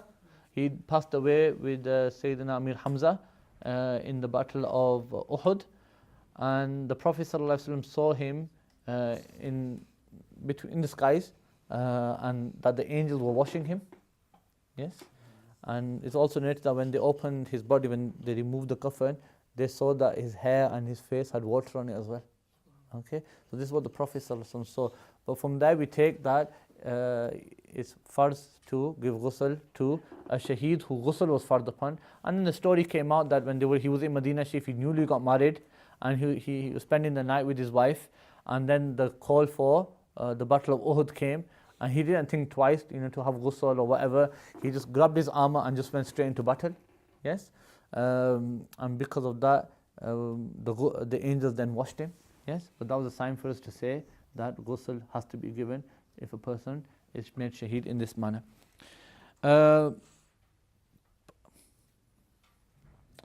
If he has extra clothing, meaning things that are not needed like weapons and jackets and things like this, we can take those off. But his actual clothing that he's wearing underneath, like his shirt, trousers, we leave them on and we bury him in them. And I told you the rest. In regards to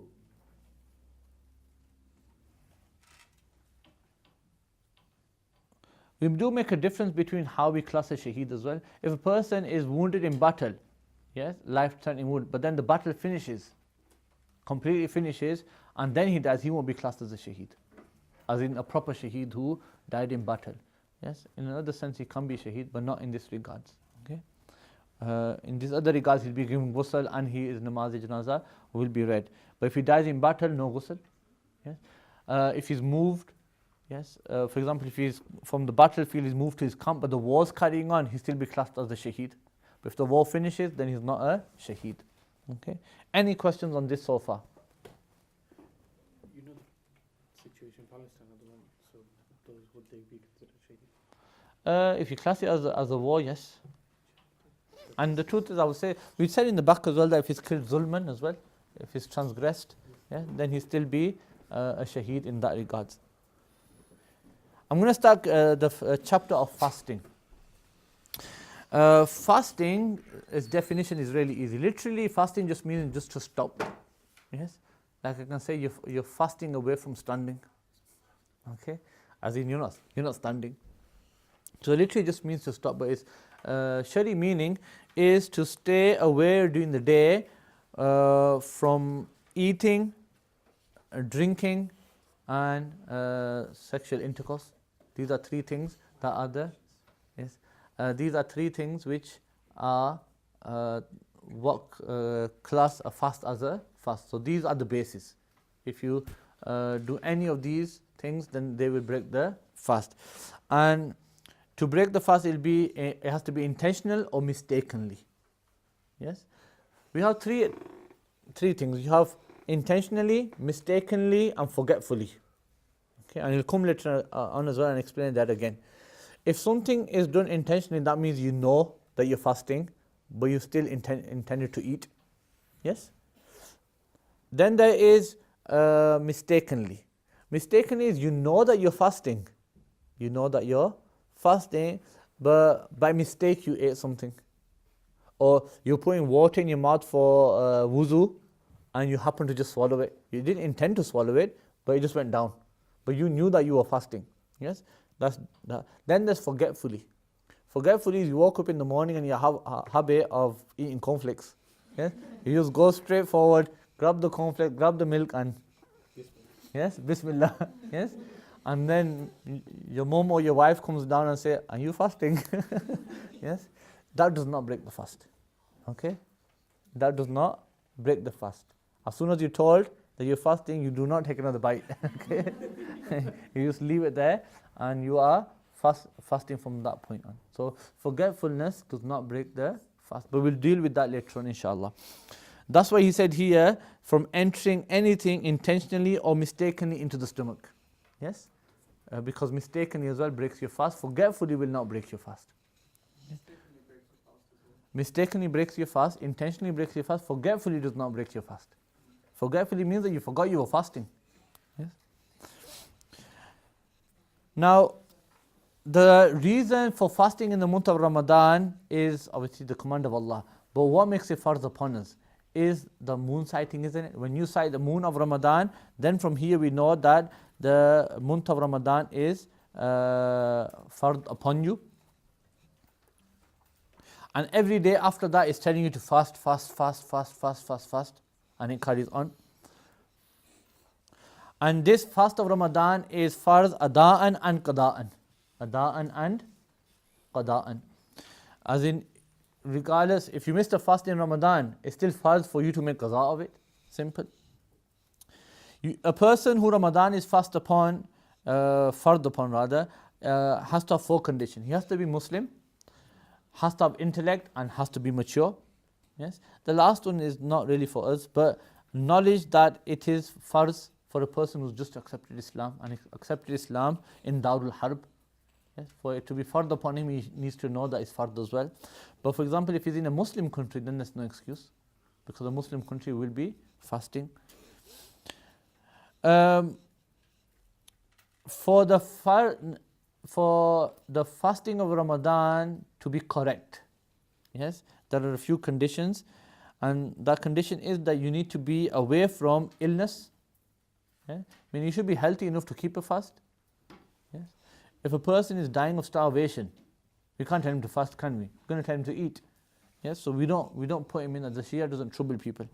A lady should not be going through Haiz, because we know Haiz is against worship, so to speak, actual worship.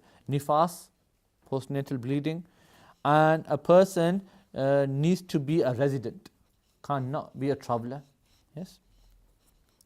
Now, for the fast for itself to be correct, now that you're keeping the fast, for the fast for itself to be correct, there are three conditions: intention, and intention is just as saying I'm fasting. That's good enough. Okay. And for a lady to be away from Haiz and Nifas, being in a state where ghusl is fard upon you, this is not against fasting. For example, a man, he has ghusl fard upon him, he is not against fasting. He can keep the intention, and if, for example, extreme scenarios, if he was to stay without ghusl all day, it's haram because he can't read namaz in that state, can he? So he's going to miss namaz. So it's haram, but it won't affect his fast. Okay.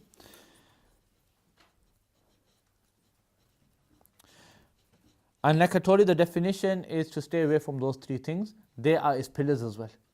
They are the pillars of fasting, i.e. staying away from food, drink and sexual relations. Okay. And what's the hukam of doing all of this? The hukam is that you are rewarded in the hereafter. Yes, that Allah subhanahu wa ta'ala will reward you. The next section deals with those fasts which you have to make an intention in the night, and in those fasts which you do not need to make an intention in the night. And this is very important, you should take heed from it. I skipped it actually. That's in the next chapter. I'll do that first just because it links in what we were talking about. And then I'll come back to the previous chapter again. For example, if the first type in which you do not have to appoint your intention in the night to say that I'm appointing this day for fasting. Yes, they are the fast of Ramadan. Why? Because Allah subhanahu wa ta'ala has already appointed it for you. So there's no need of you of appointing it, it's there. Yes, but you still have half day to make intention. It's sunnah to make intention. You have half day to make that intention.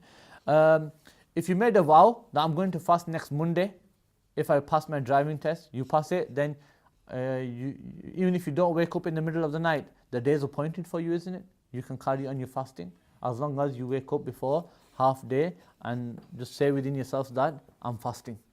Yes, then it's fine.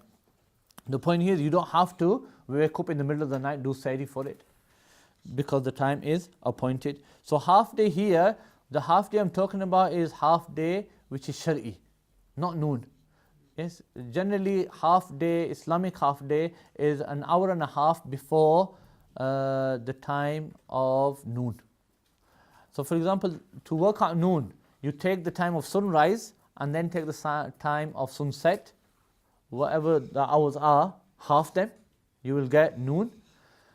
For Dahwatul Kubra or for Nisfun Nahar Shari, yes, the Islamic half day, you will take the start time of Fajr. What would you take? Start time of Fajr, and then take the time of sunset. See how many hours are between, half them. And generally it comes to like an hour and a half, 2 hours before noon. So for example, if noon is about 1 o'clock now, yes, what time would half day should be? Half 11. Yeah. So before half 11, you need to make an intention. Okay, in that. The point here is you don't have to wake up in the night though. Yes. Then he talks about in between that if, for example, a traveler, obviously he has leave from Allah subhanahu wa ta'ala not to fast. Now if he makes the intention of another fast, is he allowed to? The ulama said that he is allowed to make an intention of another fast. For example, he's got qaza of last year's Ramadan. Now he's traveling, he knows I can fast. He leaves this Ramadan's fast and he does qaza of last year's Ramadan, that will be done. But for a person who is healthy, he can't do that. A person who has no excuse, he's at home, healthy, he can keep Ramadan's fast, but doesn't keep it, but then decides to keep last year's Ramadan's fast. He can't do that. Even if he makes the intention at sahri time, that on the 1st of Ramadan, I'm not going to keep the 1st of Ramadan, rather I'm going to do last year's Ramadan's qaza. That's his intention for the 1st of Ramadan. Yes? The fast will take place, but his intention is void. As in, the fast will take place and that fast will be of the 1st of Ramadan, not last year's. Last year's fast that you have to keep up have to be done before this year. It's better for you to do them before, but if you don't do them, then there's nothing upon you as well. Okay? I think it's the Shafi Masjid that says that you have to pay a penalty or something. We don't have that.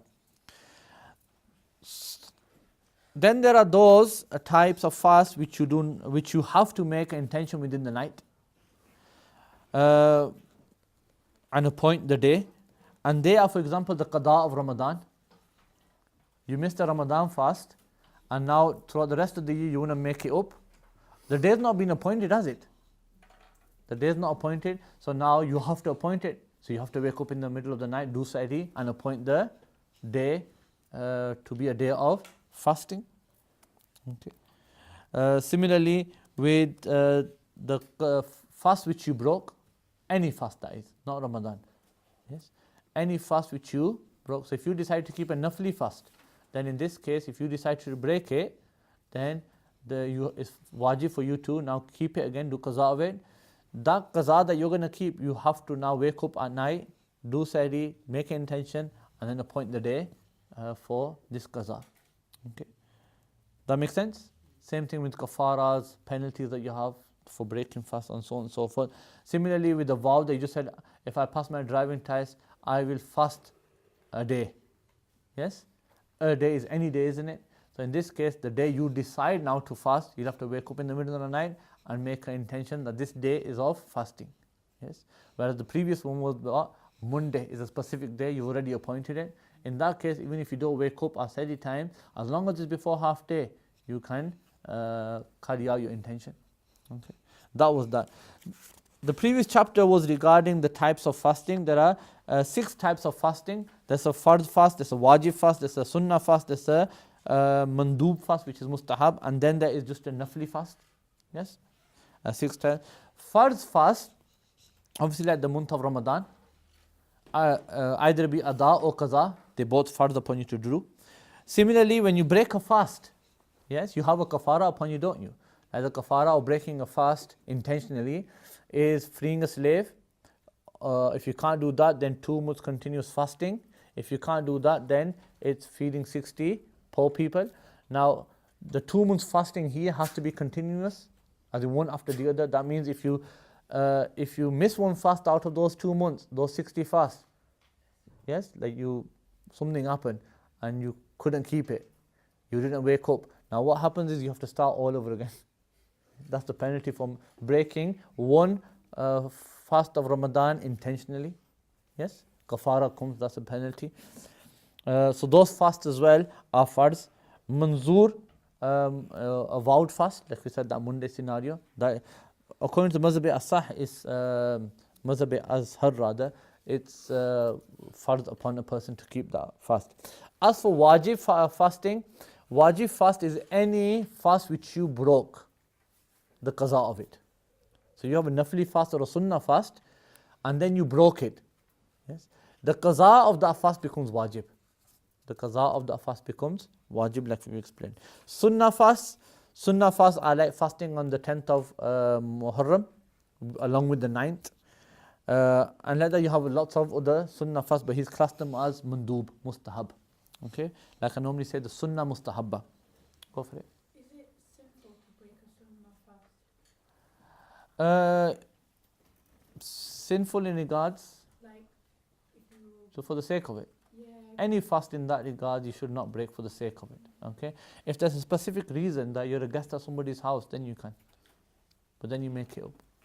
Does that count? What's that? Does that count? Yeah, we'll come into it. We'll come to it, inshallah. It's a big reward for that. I was about to gathering once. The Prophet, the Prophet said, Gathering with one of the shuyukh, and I did exactly Yeah. that. it comes, I was very it's, uncomfortable, it's, but I knew the fifth position of it, it's so- narrated that the person who breaks his fast for his brother, that either he's the host or he's the guest, whichever. You might be host and fasting, but you got guests. It doesn't look nice that the guest is eating and you're not. Yes. So then, in this case, whichever the host or the guest, I was going to say ghost. The host or the guest, any one of them is fasting, and for the sake of their brother, they break the fast. Yes. The Prophet ﷺ said that breaking of the fast will give him the reward of 1,000 days fasting. And then when that person then makes up the fast, that one fast, he will get a reward of 2,000 days. Okay, that's the specific reward for it. Okay. These are sunnah mustahabba, the ayyam bid, the moon days. Okay, and he's told you what the moon days are. They are the 13th, 14th, and the 15th of every Islamic month. Yes, this is for the men in particular. Okay. Every Monday is mustahab. Thursday is mustahab. 6 days in Shawwal, after Ramadan, 6 days. Some said it's better to keep them in one go, and some said you can start them throughout the month of Shawwal. And every fast is mustahab to keep in which Sharia has asked you to keep it or promised you reward upon it, like Sawm Dawoodi, the fasting of Sayyidina Dawood. He would fast one day, eat one day, fast the next day, eat one day, like that. You know, one day keep a roza, one day not keep a roza, then keep a roza, then not have a roza, like that, and he would fast like that throughout the whole of the year. Okay, that is the best type of fasting that a person can have. The opposite of it is Sawm Wisal, Sawm Dahr rather. Sawm Dahr is you fast every single day. That is makruh. Sawm Wisal is another example of a makruh fast. Sawm Wisal is that you fast day and night. Yes, even if it's for 2 days. So you do day, night, day. Yeah, so not to eat anything. Don't even open your fast. That's makruh to do. The Prophet didn't like it. Don't some of the awliya do those? Didn't some of the awliya do those types of fasts? No, I would say they kept Sawm Dawoodi. Okay. Yes. And in terms of fasting, to say that I'm fasting with the intention of fasting, that I'm getting reward for it, they didn't do that. Yes. They just didn't eat. It's a major difference. Okay. It's a big difference. They weren't fasting. You can't call it fasting, but they just didn't eat at that time. Yes. It's a big difference, isn't it? Yes, the intention. Nafil fasts are anything other than what we mentioned above, and which is not makruh or haram. As for makruh fasts, there are two, makruh tanzihi and makruh tahrimi. The makruh tanzihi fasts are like not keeping the fast, to keep the fast of the 10th of Muharram by itself and not attaching it with the 9th. That's makruh tanzihi to do. Makruh tahrimi is like fasting on the 2 days of Eid, fasting the days of Ayyam Tashriq. They like the Eid day is the 10th of Zil Hijjah, 11th, 12th and 13th of Zil Hijjah. They're makruh to fast in those days as well. To fast the day of Jummah by itself, to fast the day of Saturday by itself, to fast the day of Sunday by itself, Nairoz, Mahrajan, what we said in the back, like Easter and other traditions that people have, to fast them. If you have a habit, for example, your habit is always to fast on a Monday, yes, and it happens just to be Christmas on that day, yes, there's nothing wrong with that fast. Or you have a habit of fasting every Monday and it's Easter that day, yes, there's nothing wrong with you fasting on that day. And similarly, when other Christians or other religions have their fasting days, yes, and it comes on to the day that you normally fast on, then there is nothing wrong with that. You carry on with your sunnah.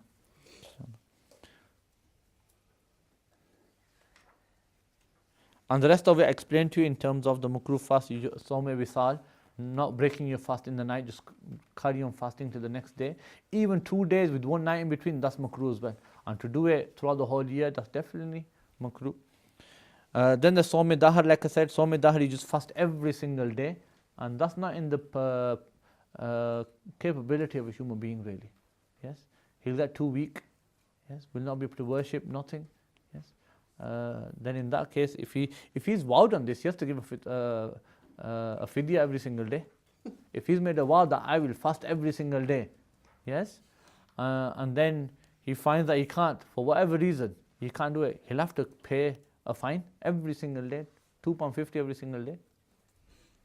Yes, Fitrana, isn't it? Yes, so that's that.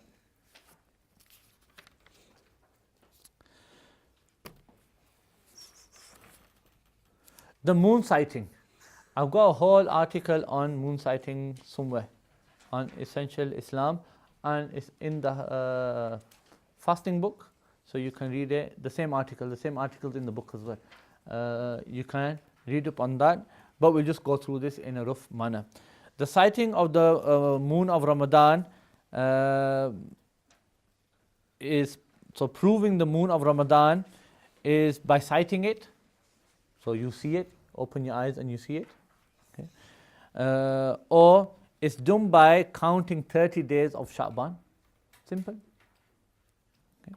If it's cloudy. Now the day of Shak, the day of doubt is the 29th, isn't it?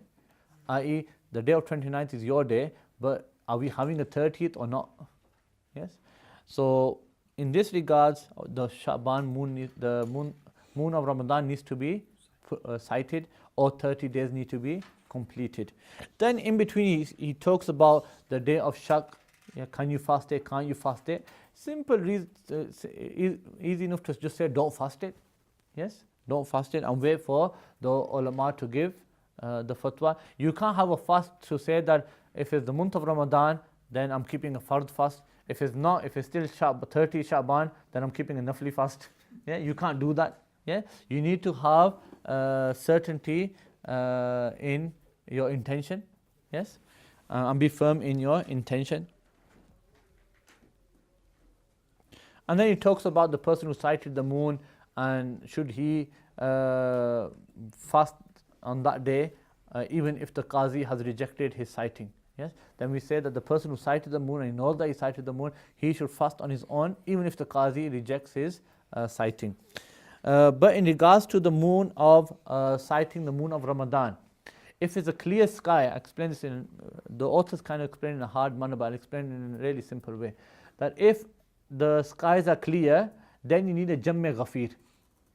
Jamme Ghafir is a lot of people, and that a lot is down to the opinion of the Mufti or the Qazi. Yes, so it's considered with him. So if he, for example, in this day and age, we don't get much people sighting. Yes, so if like 5 people come to me, I would probably give the fatwa that they sighted the moon. Trustable people, obviously. If they came like that, then I would say that the moon has been sighted. But if you go to a place where, like back in the days in Pakistan, they used to get on top of their roofs and they used to sight the moon. Yes, and all the town, all the village, they all used to be out trying to sight the moon.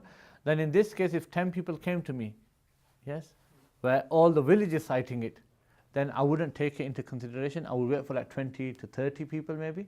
Yes, so it's down to the discretion of the Qazi or the Mufti in that regards, in regards to how many people sight in that sense. But Jamme Ghafir has to be there.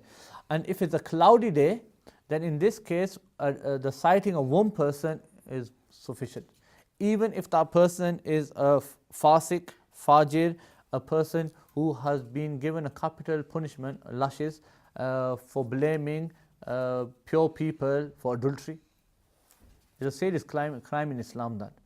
Yes, I know in the UK you can just throw words about. Yes, but in Islam it's a serious crime, and the defamation law will come upon you. Yes, you know these swears that we have, and we just commonly have on our tongues.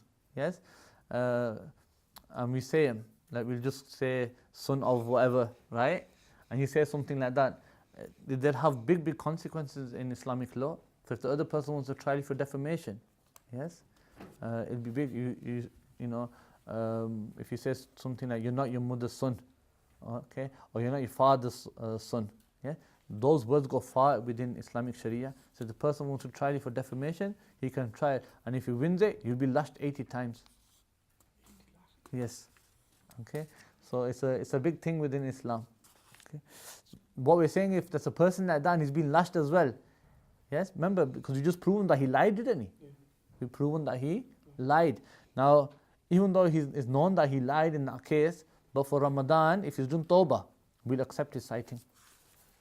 Would you accept the sighting of multiple non-Muslims in this day and age? No, because we said that they don't know the severity of fasting and what it entails. Yes, so we don't trust them in our religious matters. We'll trust them with everything else.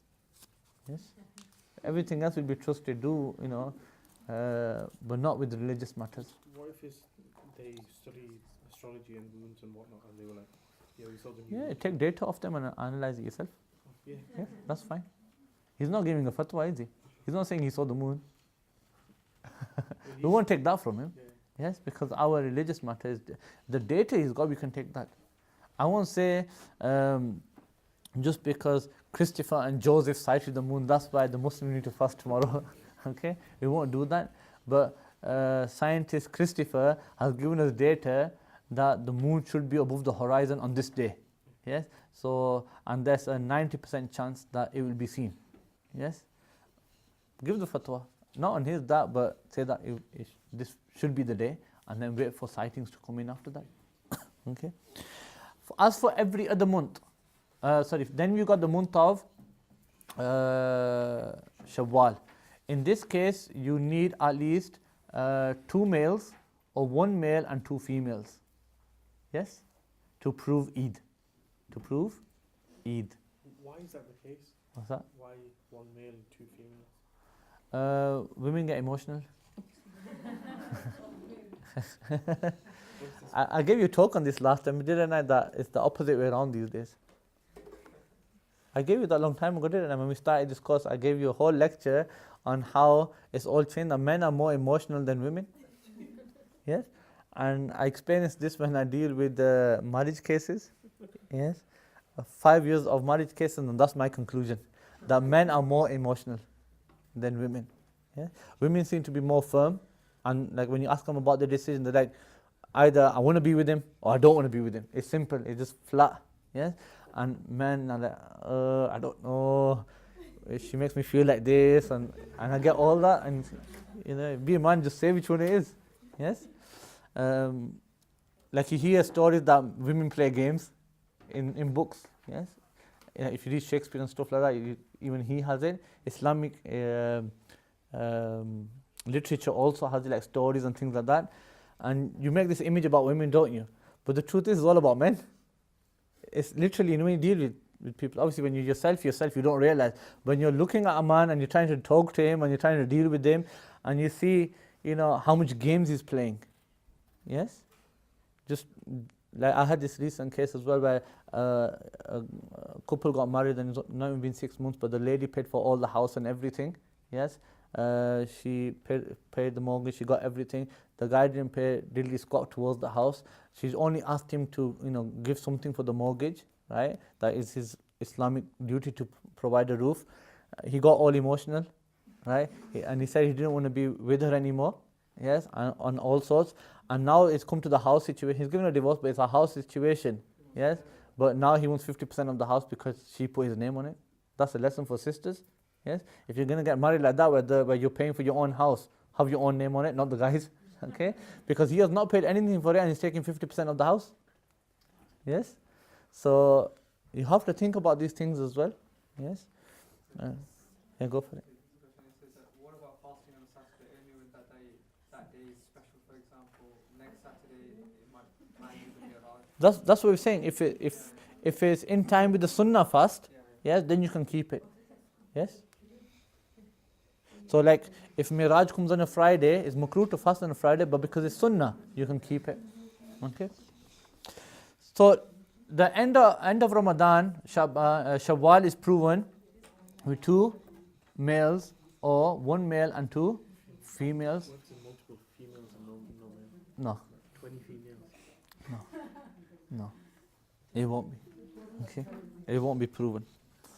The 1 male is necessary in this. Just to balance it out. 1 male and 100 females. Yes.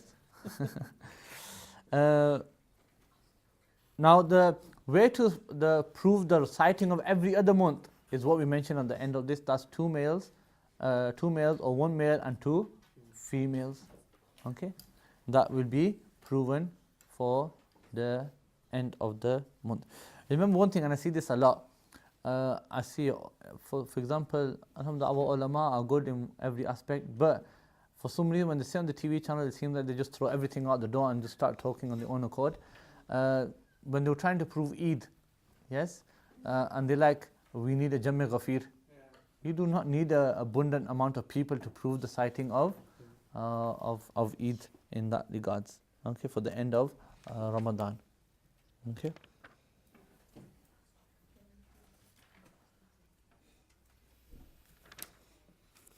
Okay, so that is that. In regards to the end bit, I've written a whole thing on global moon sighting in my article. Again, a better read for it is the Shara Muslim of Maulana Ghulam Rasul Sayyidi Sahib. He's written on it extensively, and I've not read a better tahqiq than his. And I've taken points from his book into my article as well, and more or less mapped out how we can prove a global sighting on the Hanafi mazhab. So we do go with the global citing. The only problem is how do we prove that global citing in terms of saying that if it's cited in South Africa, how do we get that citing to UK? Yes, and what means and what ways we get it, and how credible are those means and ways. For example, we have Khabre Mustafiz, and the problem with this is that social media is not to be trusted. Yeah, and anybody can put anything up, and you can put any picture up. Yes, I'll give you an example. Every year we have this, we call it Shosha, right? This thing that happens regarding sighting the moon in UK. And when it comes to like Ramadan or Eid al-Adha, someone always puts up a picture from like 5 or 6 years ago when the moon was sighted in York. Yes, so every year somebody puts that picture up, just change the date on it. Okay, and it was sighted in York a couple of years ago, but that picture keeps on coming, and you know what? People click onto it, they say yeah, and it goes to ulama, and ulama say yeah, it's been said. No, you have to investigate. Yeah? You have to investigate in this. Yeah, Khabre Mustafid is that people are saying, it's not proven, but people are saying that it's Eid in so-and-so city. Yes, or it's the Ramadan started in so-and-so city. What you have to do here is fully investigate the city, if people and the quzat there are actually fasting. And I tell you many times in literature, especially Ala Hazrat's works, he's investigated it and he found out that it's not true, and it's just hearsay. It's just people's talk. Yes, so these things are need to be authenticated. So global citing in Hanafi mazhab is jaiz. The problem with it is only of how it's proven. Okay, we'll do Arabic for a short while after namaz, inshallah. Assalam. Shall we carry on with fiqh or shall we go for the Arabic? Somebody said Arabica. Is that Spanish? We'll do the Arabic then. Let's finish the Arabic today.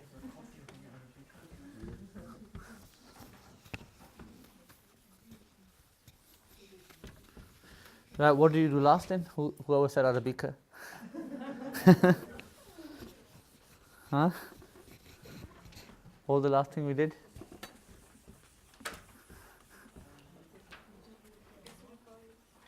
Ism? We went past Ism file. No, I haven't told you Ism Muzaf. That's a different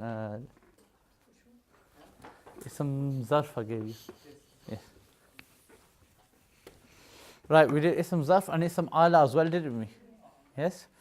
We're doing 2 more. These are the last 2. We should have 6 altogether of the Isms.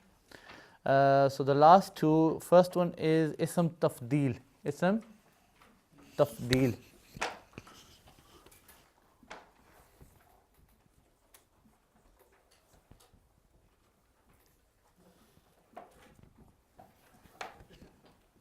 Ism Tafdeel. Tafdeel just means that it has more than another. Yes? Like to be virtuous more than the other. But obviously there has to be something in comparison to. So it's in comparison to Ism Fa'il and Ism Maf'ul. Ism Fa'il was describing the doer, wasn't it? And Ism Maf'ul was describing the object. The root word within Ism Tafdeel is found more in Ism Tafdeel than it is in Ism Fa'il or Ism Maf'ul. For example, you have Kabir. What do you have? Kabir. What does that mean? Big or great. Then you have Akbar, greater. So in comparison to great, who's greater? Akbar, greater, isn't it? Yes. So this greatness, this root word of greatness, who is it found more in? Kabir or Akbar? Akbar. Yes. So like that you can go on, you can say Daribun and Adrab. Daribun means the one who hit. Yes. Adrab also means the one who hit, but hitting is found more within Adrab than is found within Darib. Yes. And sometimes what happens is that it can also take a Ism Maf'ul meaning. Ism Maf'ul meaning. So just take in Adrab, it can also come in the meaning of Madrub. yes, the one who got hit. But in adrab, the guy who got hit a bit more than the one who got hit in madrub. So that's all it is in comparison to that. But generally, for your sake, it's very rare for it to come on the meaning of ism maf'ul. Generally an ism fa'il. Ism fa'il. So the gardan goes like this: af'alu. Af'alu.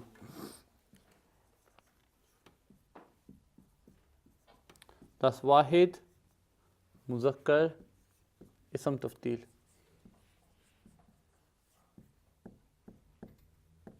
Okay.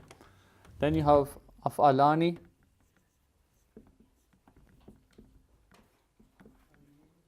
af'alaini. It might be different to the book. I always add these in. That's tasniya.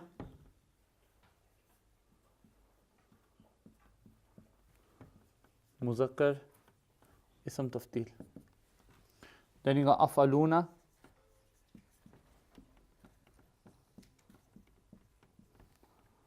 af'alaini, af'alina, sorry.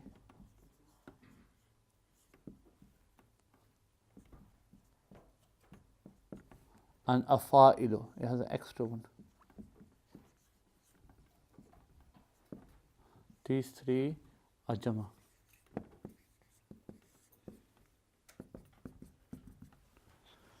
Then it changes slightly, it changes to fu'la. Okay.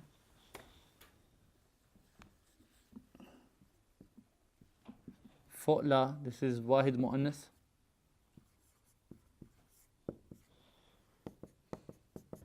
Ism tafdeel. Fu'layani.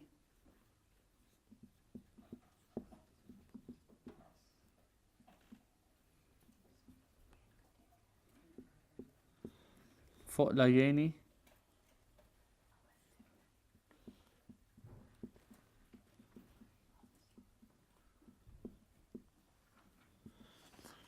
And that's two. That's tasniya.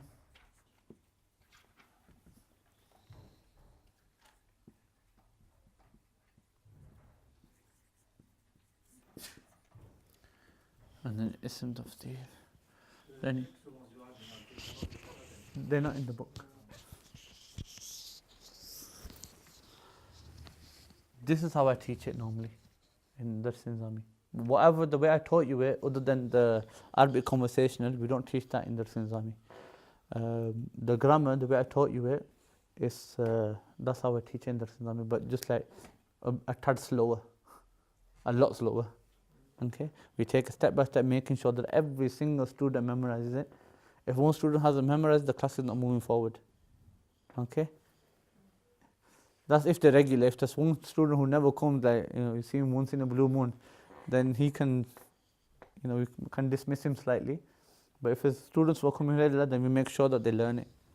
Okay, you go to some teachers and they just be like, "Here, this is the gardan," and learn it. And then after a year, they make you graduate. Yes, we don't want that. We want to make you scholars. Yes, so the certificate doesn't mean anything, does it? Yes, so we want you to learn it, and we'll take care of you in that sense as well. Make sure you learn it. So generally, when it comes to Arabic grammar, I tend to teach on an individual basis as well. So I might give the lesson as a class, but I will individually check everyone, and I'll move people forward based on how much they can learn. So for example, normally if I get a couple of students, I'll go according to how much they can learn. For example, if you can learn 5 gardans a day, I'll give you 5 gardans. If it's 1 gardan, then just leave it to 1. Yes?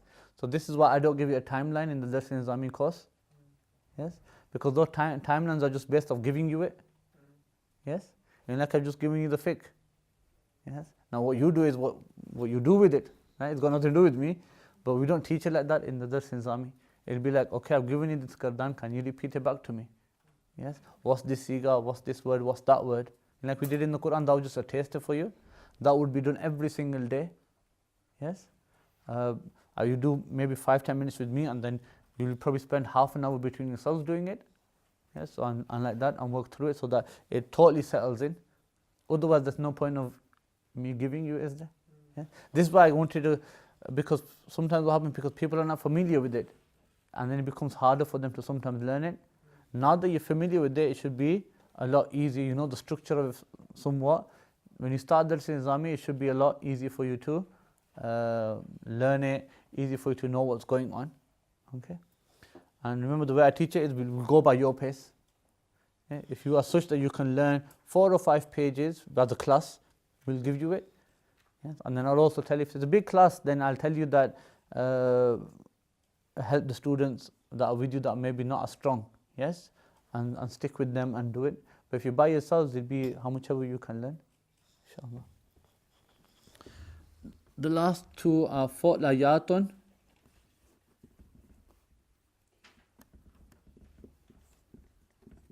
and Fu'alu.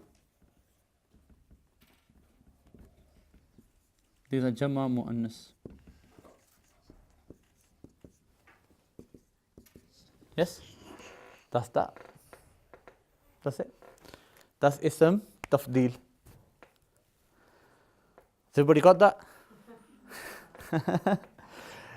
I've given you the meaning of it. So Af'alu or Akbaru, greatest. Yes. Ansaru, I don't know how you'll translate that. For example, the one that's helped the most. You can add that meaning into it, the most. Yes, it gives it the right appropriate meaning. And like that you can go through all of them. Yes.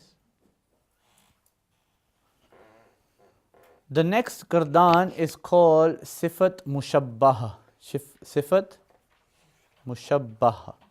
Okay. I got nowhere to write it, but it's a very easy Gardan. Have you got it in the book? Yeah? It's okay. What page is it on? Page 105. 105. Sifat Mushabbaha. But obviously, I don't know if it hasn't got the extras in it, has it? Yes? It's same Gardan as Isme Fa'il. The way you read Isme Fa'il, the way you're going to read this, just the scale is different. Yes? So you got Sifat Mushabba.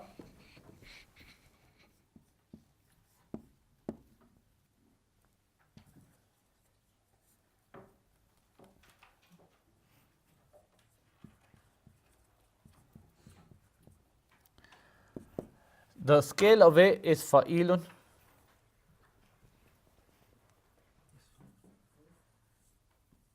Have you got that one in the book?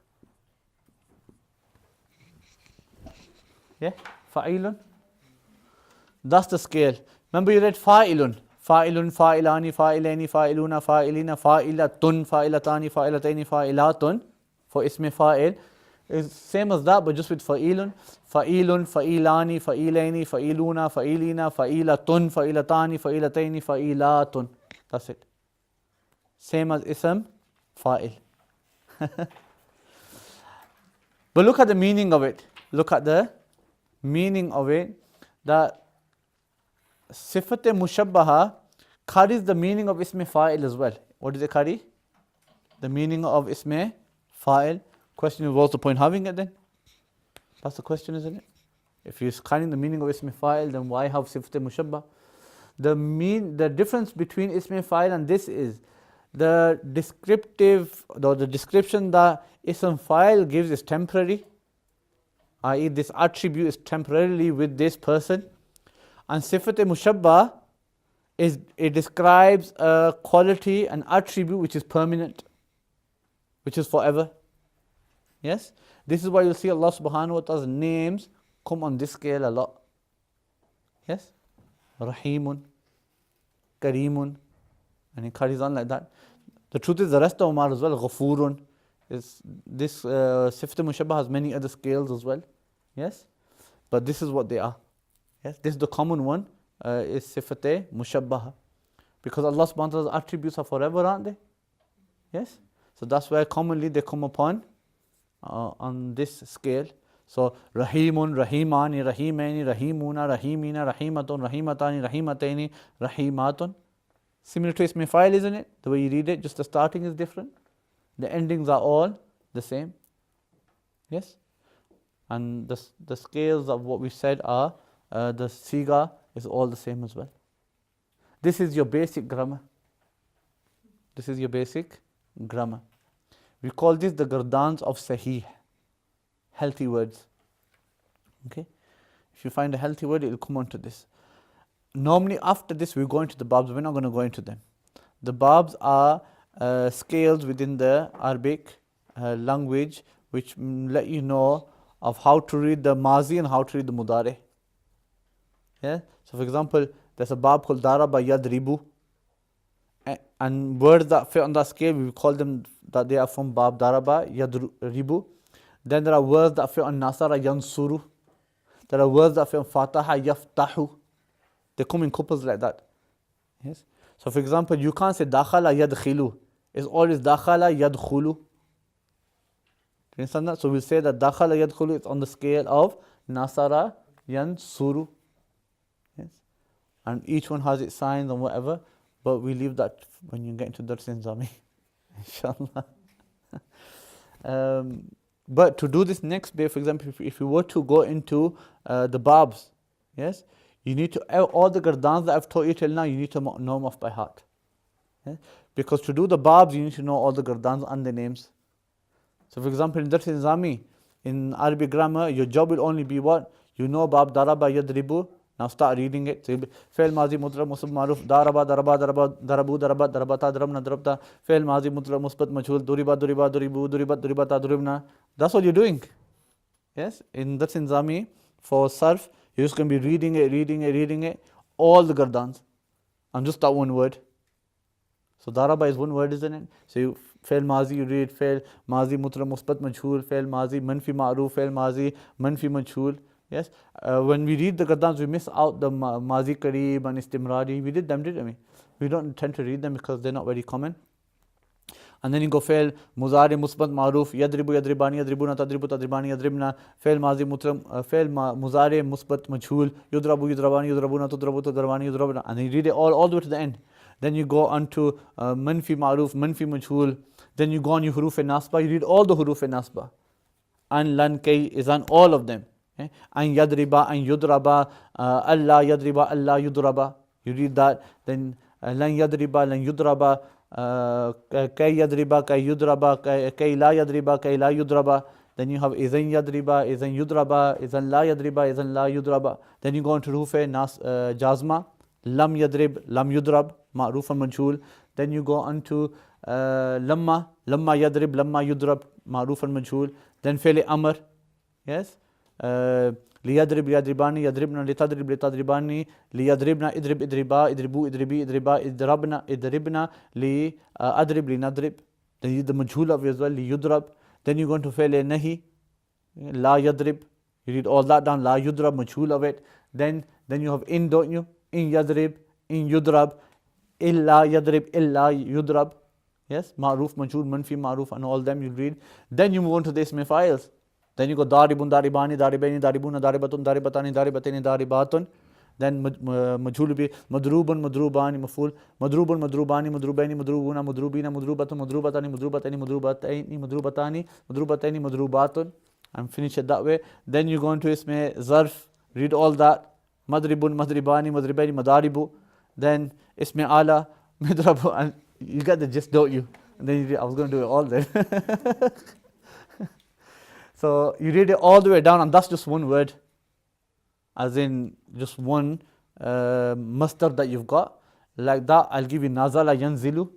So generally for a student of Dars Nizami, he'll do that, and he'll do about five root words on one bab. So I'll give you a bab of Daraba Yadribu. You do the word Daraba Yadribu, you'll have Nazala Yanzilu with it as well, and you have to do all of them. Yes? Then you do all of them, so 5 for each one. Okay? And this is only the start of it. Then it carries on. Then you have other babs for, this is Slasi Mujarrad, then you go to Slasi Mazid Fi, you have Babi Iftial, Infial, Istifal, If'al, Taf'il, Mufa'ala. Yeah, and it carries on. There's lots of babs, and you have to do the same for every single one. But this is only Sahih. Remember what we did right in the starting in regards to Haft Aqsam. Sahih, Mahmuz, Misal, Ajaf, Naqis, Lafif. We did that, didn't we, in the starting? Yes? And I told you what each one is, where the weak letters are and where they're not. This is only Sahih. You'll do all of them all the way to 4-letter words, and it's only Sahih. Then you come all the way back to Bab Daraba Yadribu. You learn a few rules.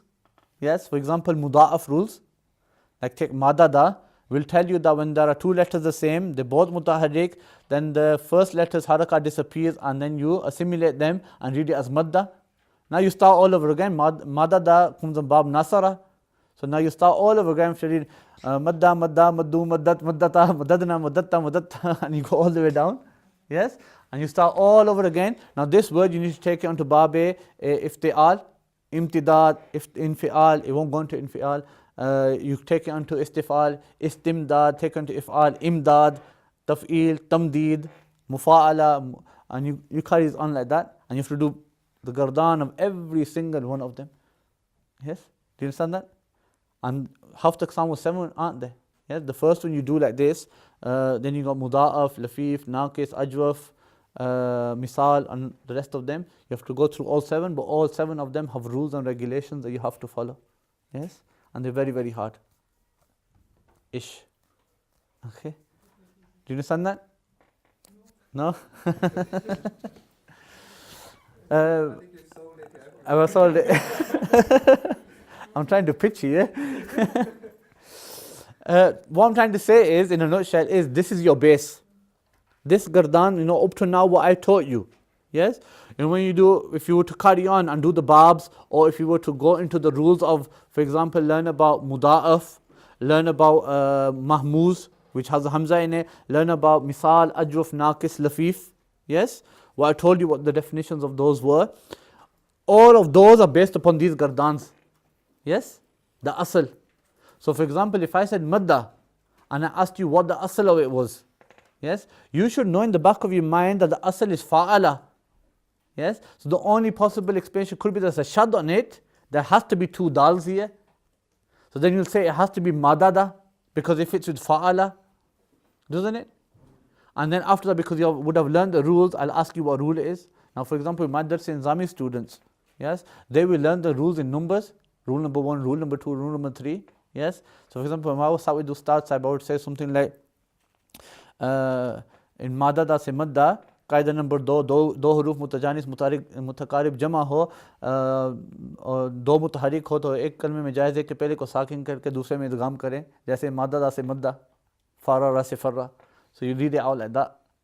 That's how I would expect Madrasa Nizami students to do it. If it was yam dudu or yamuddu, the rule would be कायदा number 3 2 हरूफ मुतजानिस मुतहरिक जमा हो, माकबर भी सही साकिन हो तो एक कलमे में वाजिब है कि पहले करके माकबर को देकर इदगाम करें. जैसे यम दुदू से यमुद्दू, यफरीरू से यफिर्रू, and you carry on like that. Okay, you can. I know the rules of by heart. I did this when I was 13, 14 years old. They stay with you though. If you learn it like that, it stays with you. It stays with you for. Believe me, I've not forgot it. Yes, I actually had the chance of studying in Masjid al-Nabawi for about 3 days. Yes, but you know what I learned there was these rules.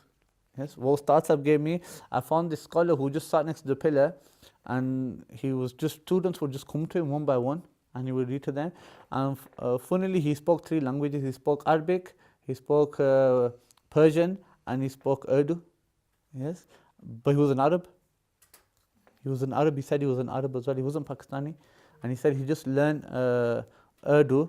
Urdu, what I mean by Urdu is just like this broken Urdu, and he was still understandable. And then when I was reading these out to him, he was happy with it, and alhamdulillah. But since then I never forgot.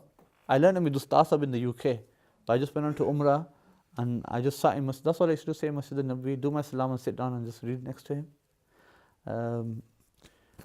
But yeah, that's when I learned. But when you learn them like that, you won't forget them. For example, the next book after Arabic grammar is a book called Nahmir. Yes, that book is originally in Persian. There are translations out there, English translations, but the truth is they've just translated them from the Urdu. Yes, a lot of the Urdu translators miss a lot of things out, and unfortunately, because people don't know Persian, yes, they can't access the Persian, so they're just translating books from the Urdu. But the Urdu translators have missed many things out. They just adapted their translation to what they needed. Yeah, so he misses a lot of things up. But alhamdulillah, I studied Persian with Ustad Sahib as well, and we read the book in Persian as well. This Persian book, we memorized the translation of it, what Ustad Sahib gave us, a literal translation of it, off by heart. Yes, so for example, I know Nahmir off by heart, from start to end. I've taught it many times now as well, personally myself. I've taught it over like 7 times, cover to cover. but the book we do it off by heart, and then once the students have learned it off by heart, for example, we give them a lesson, they learn it, they come the next day, they read it to me. Like that, they'll do it throughout the whole of the year. I'm not into this business of finishing Nahmir within 6 months. I definitely will take a year on Nahmir. Within 1 year, they will never finish Nahmir with me. Once they know that, memorize it all, then I give them a week to read it all out to me. Yes, so I split the book into like 5 sections. Yes, and they'll have to read it all out to me off by heart. Okay, that's what I demand. Nothing much, is it? So that's like the Dars Nizami overall. And then after that, once you've done this initial stage, then Sharamayat Amir and all these books start. After that, it just opens up. This starting bit of Sarf and Nahv is the most difficult part, and it really turns out to be a filter as well, which I told you in the starting, right in the start of these lessons. I told you that there is a filtering system. People get bored easily, but that shows the determination of the student, and it filters them out. You only have steady students left. Yeah, I'm telling you, some of the seriousness of the student doesn't mean that he's a clever student. I don't look for clever students. Yes, because the Dars Nizami is such a course that the dullest of students will make him the most cleverest of people. Yes, it's just a blessing of it. And you'll see that the slowest of scholars will, in the young age, will become the best of scholars as well, because they worked hard for it. I've taught students who are really clever and they can learn things like this. Yeah, but the problem with them is they can't stick to one thing. They get bored easily. So they're the first ones to leave, for example. So I don't really concentrate on them. I'll be concentrating on people who are maybe want to be in the class, want to put an effort in. When I give them a lesson, they'll go away, they'll repeat it between themselves, they'll learn it off by heart, they'll come. Yes, they're students you want to look towards. So this initial stage is also like a filtering stage. But once you've done these two things, Sarf and Nahmir, after that Sharamayat Amil comes, it gets a tad easier, but the Tarkeeb I teach is in Persian. Yes, we do a breakdown of all the Arabic words, but I do it in Persian. That is another filter, and I expect all my students to do it as well. And once they've done that, after that, the whole of Dars Nizami course is open to you. Whichever book you want to bring, I'll teach it to you. Okay, it's all open after that. This initial stage, once it's done, yes, you've understood Arabic and how the sentences are composed together and what links with what, and you can do the whole breakdown of it, where you can pick up the Quran and start telling me what's what. Yes, in the Quran, not in terms of translation, but in terms of this is a fail, this is a fa'il, ismi fa'il, this is a fa'il, this is this, this is that. Yes, then the Dars Nizami course is open to you. Yes, obviously amongst that time you'll do Nulida by text as well, a lot slower than what we've done it. It'll be a breakdown of the Arabic. You read the Arabic, then I teach you it, we translate it together. Yeah. For now, in my Dars Nizami classes, I translate it in Urdu. So the book is a literal translation in Urdu. We also, obviously the discussion itself is done in English, but the translation we do in Urdu, so just pick up on Urdu as well. And like that we carry on. But once you've done this initial stage, then after that, the Dars Nizami course is open to you. Yes? And you used to read book after book after book after book after book in many different sciences. Yeah?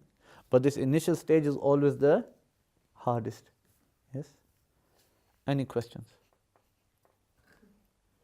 I think they've enrolled Sidi Navid, they were all. Yeah. How long is for the Arabic stage? Is it like 2 years or something? Full time or something?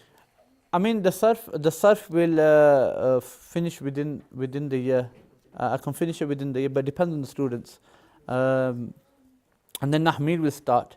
But what I do now is just to keep the children going as well is start something like Khulasa Qaidani, yes, or a book called Ta'limul Muta'allim. I gave you a few lectures of it in the starting, like the adab of students and stuff. I gave you in the starting. It was from that book. We tend to teach that book as well, so they're in touch with a bit of Arabic as well, so they don't get bored. So we'll do those books alongside it as well. But the bulk of it is mostly to do with Arabic grammar. So year and a half doesn't go anywhere without Arabic. But the truth is, throughout your whole Dars Nizami course, you'll be doing Arabic, as in Arabic grammar. It's not related to Arabic, but have you written anything to do with the 18 and 15 degrees? That's Sari timings for. I've written something, but it never got released. I don't follow 18 and I don't follow 15. I follow 12.5. And all of Bradford, other than 1 or 2 people, like you got Jamia Tabligh Islam, you got not so far as well, is it? Markaz and all them lot, they're all close to 12.5. The reason for that is that the sun does not go below more than that. Yes, so it's impossible to follow 18 degrees. Yes, and it's impossible to follow 15 degrees in those specific days. Yes, but in those days in which the sun does go that far down, then alhamdulillah 18 degrees it is. Yes. The sun generally goes down to about 32 degrees. Yes, and as it starts to come up, that's when Fajr Qazib and all these start to kick in, the false dawn kicks in. And then when it gets to 18 degrees, normally like in place like close to the equator, yes, those areas, when it gets to 18 degrees, that's when Fajr kicks in. Okay, but when you come to these lands in the summer days, that never happens. It never goes down. It doesn't even go down to 12.5 degrees, just about gets to 12.5 degrees. Where's 18 and where's 32? It's not going to go down that far, is it? Yes. So that's why you have a bit of ikhtilaf amongst the ulama kiram. Sufatul Islam, I think, go by the closest time the time came in. Yes, and that was 12.5 as well. So this is why their calendar always sticks to 2 o'clock for Sari closing. Yes, in the summer days, that is. It sticks to 2 o'clock. Whereas the Jamiyat Tabligh Islam, they'll add it, so they'll go with the norm that normally it was like this. Yes, and 12.5, and they bring it to 12.5 like 2 minutes back, and then the days it goes up, they'll give it 3 minutes ahead as normal, because they're following the 12.5 thing. The 15 degrees, I don't know how they more or less work. Sufatul Islam do say that there's 15 degrees, but that's when it came in at 15 degrees. Okay, I think that's their reasoning. So Sufatul Islam, when it comes in at Sufatul Islam is the same as Farashvi Sahib's. That's his formula. So when 15 degrees, the timing of Sari or Fajr came in, they stick it to that time, that was 2 o'clock. So they stick it till 2 until 15 degrees comes again. The 18 degrees law, they stick to 18. The last time 18 degrees came in, I think it was about 1:30 or 1 o'clock or something that they say. Then you have Mufti Shams Sahib. Mufti Shams Sahib just halves the night. Yes? And his half the night is roughly about 1 o'clock as well. It's a different formula to the 18 degrees, but it is in terms of timing is the same. Okay? So they're all the formulas in regards to anything out of this what I've just told you, right, is false. There's no basis for it. Follow Makkah. Okay? There's no such things for things like that, or just make your own timing up. Yeah, like somebody said, just when you wake up at 8 o'clock in the morning, just eat and close your fast. Okay? There's no such things like that. Okay? Therefore, extreme cases, when you go extreme north, yeah, and the sun never goes down, for example. Yes. Therefore, places like that, where you just have to go with, the closest city that has normal timing, yes, where it's easy for you to fast, okay, then you go with that timing. How much hours fast do we have normally? In the summer, Yeah, it's about 16, 17 hours. 16, not 20? No? 19? 19 hours. So look, if you base it on that 19, if you go a bit more towards Scotland or something, it'll probably be a bit more than that. Yes, about maybe, if you go right into the north of Scotland, it'll be like maybe 20 hours. Yes, 20, 21 hours. Now, if you keep that in regards, people still find it normal to keep those fasts. Yes, but now what you'll do is you just employ this about 20 hours fast. Yes, you'll say, okay, that's easy to keep for people on a daily basis, because they still got enough hours to eat as well. Yeah, so you'll employ that in the North Pole. Yes, where the sun does not really go down. Yes, it just goes towards the horizon and comes back up again. So Maghrib time never kicks in, does it? So for those type of people, even though we'll say that the fast is fard, but the time of opening doesn't come, so we say to them, look, keep about 20 hours fast. Yeah, that's called taqdeer for them. That makes sense? There you go. That answer your question? Kind of. 12.5. Yes. I follow the 12.5. That's my own personal mushahada, the sighting or watching the skies. And I've been through a lot of trouble watching the skies. Maulana Ishtiyaq Sahib will tell you a lot about that, of how we've had guns to our heads as well, with Mufti Ansur Qadri Sahib. So we've done over the past 4 years, I think, giving minus last year as well. I didn't go out last year. Minus last year, but the years before that, couple of 4 or 5 years before that, on the on the road. We've been going out, but the time we got guns to our heads, we said we're not going back. We didn't go out after that one. We just had the gun squad for some reason, just about five cars full of them turn up on us, and they followed me all the way from Leeds Road, I think Leeds Road, that side, Peel Park. But they came, and when we stopped there, they came from everywhere. So we never went back after that one. It's right next to Bradford, Leeds and Bradford Airport. It's a dark spot next to Leeds and Bradford Airport. It's next to the river, where there's no unnatural light, so you don't get the redness in the sky and stuff like that. So we were there, but the last time it was a bit of a dramatic scene. Yeah, so after that we never went out. I didn't want the scholars to get in trouble. But yeah, we've been going out, so that's my personal, for Bradford anyway. I'm not going to talk about anywhere else, but for Bradford, 12.5 it is. It fits to that, yes, for those specific days. But as it gets to the normal days, then alhamdulillah, if you can follow 18 degrees, follow 18 degrees. Yes. Isha timing, if you're going to ask that question next, Isha timing, throughout the year I follow the mazhab of the Sahibain, and that's when the redness disappears.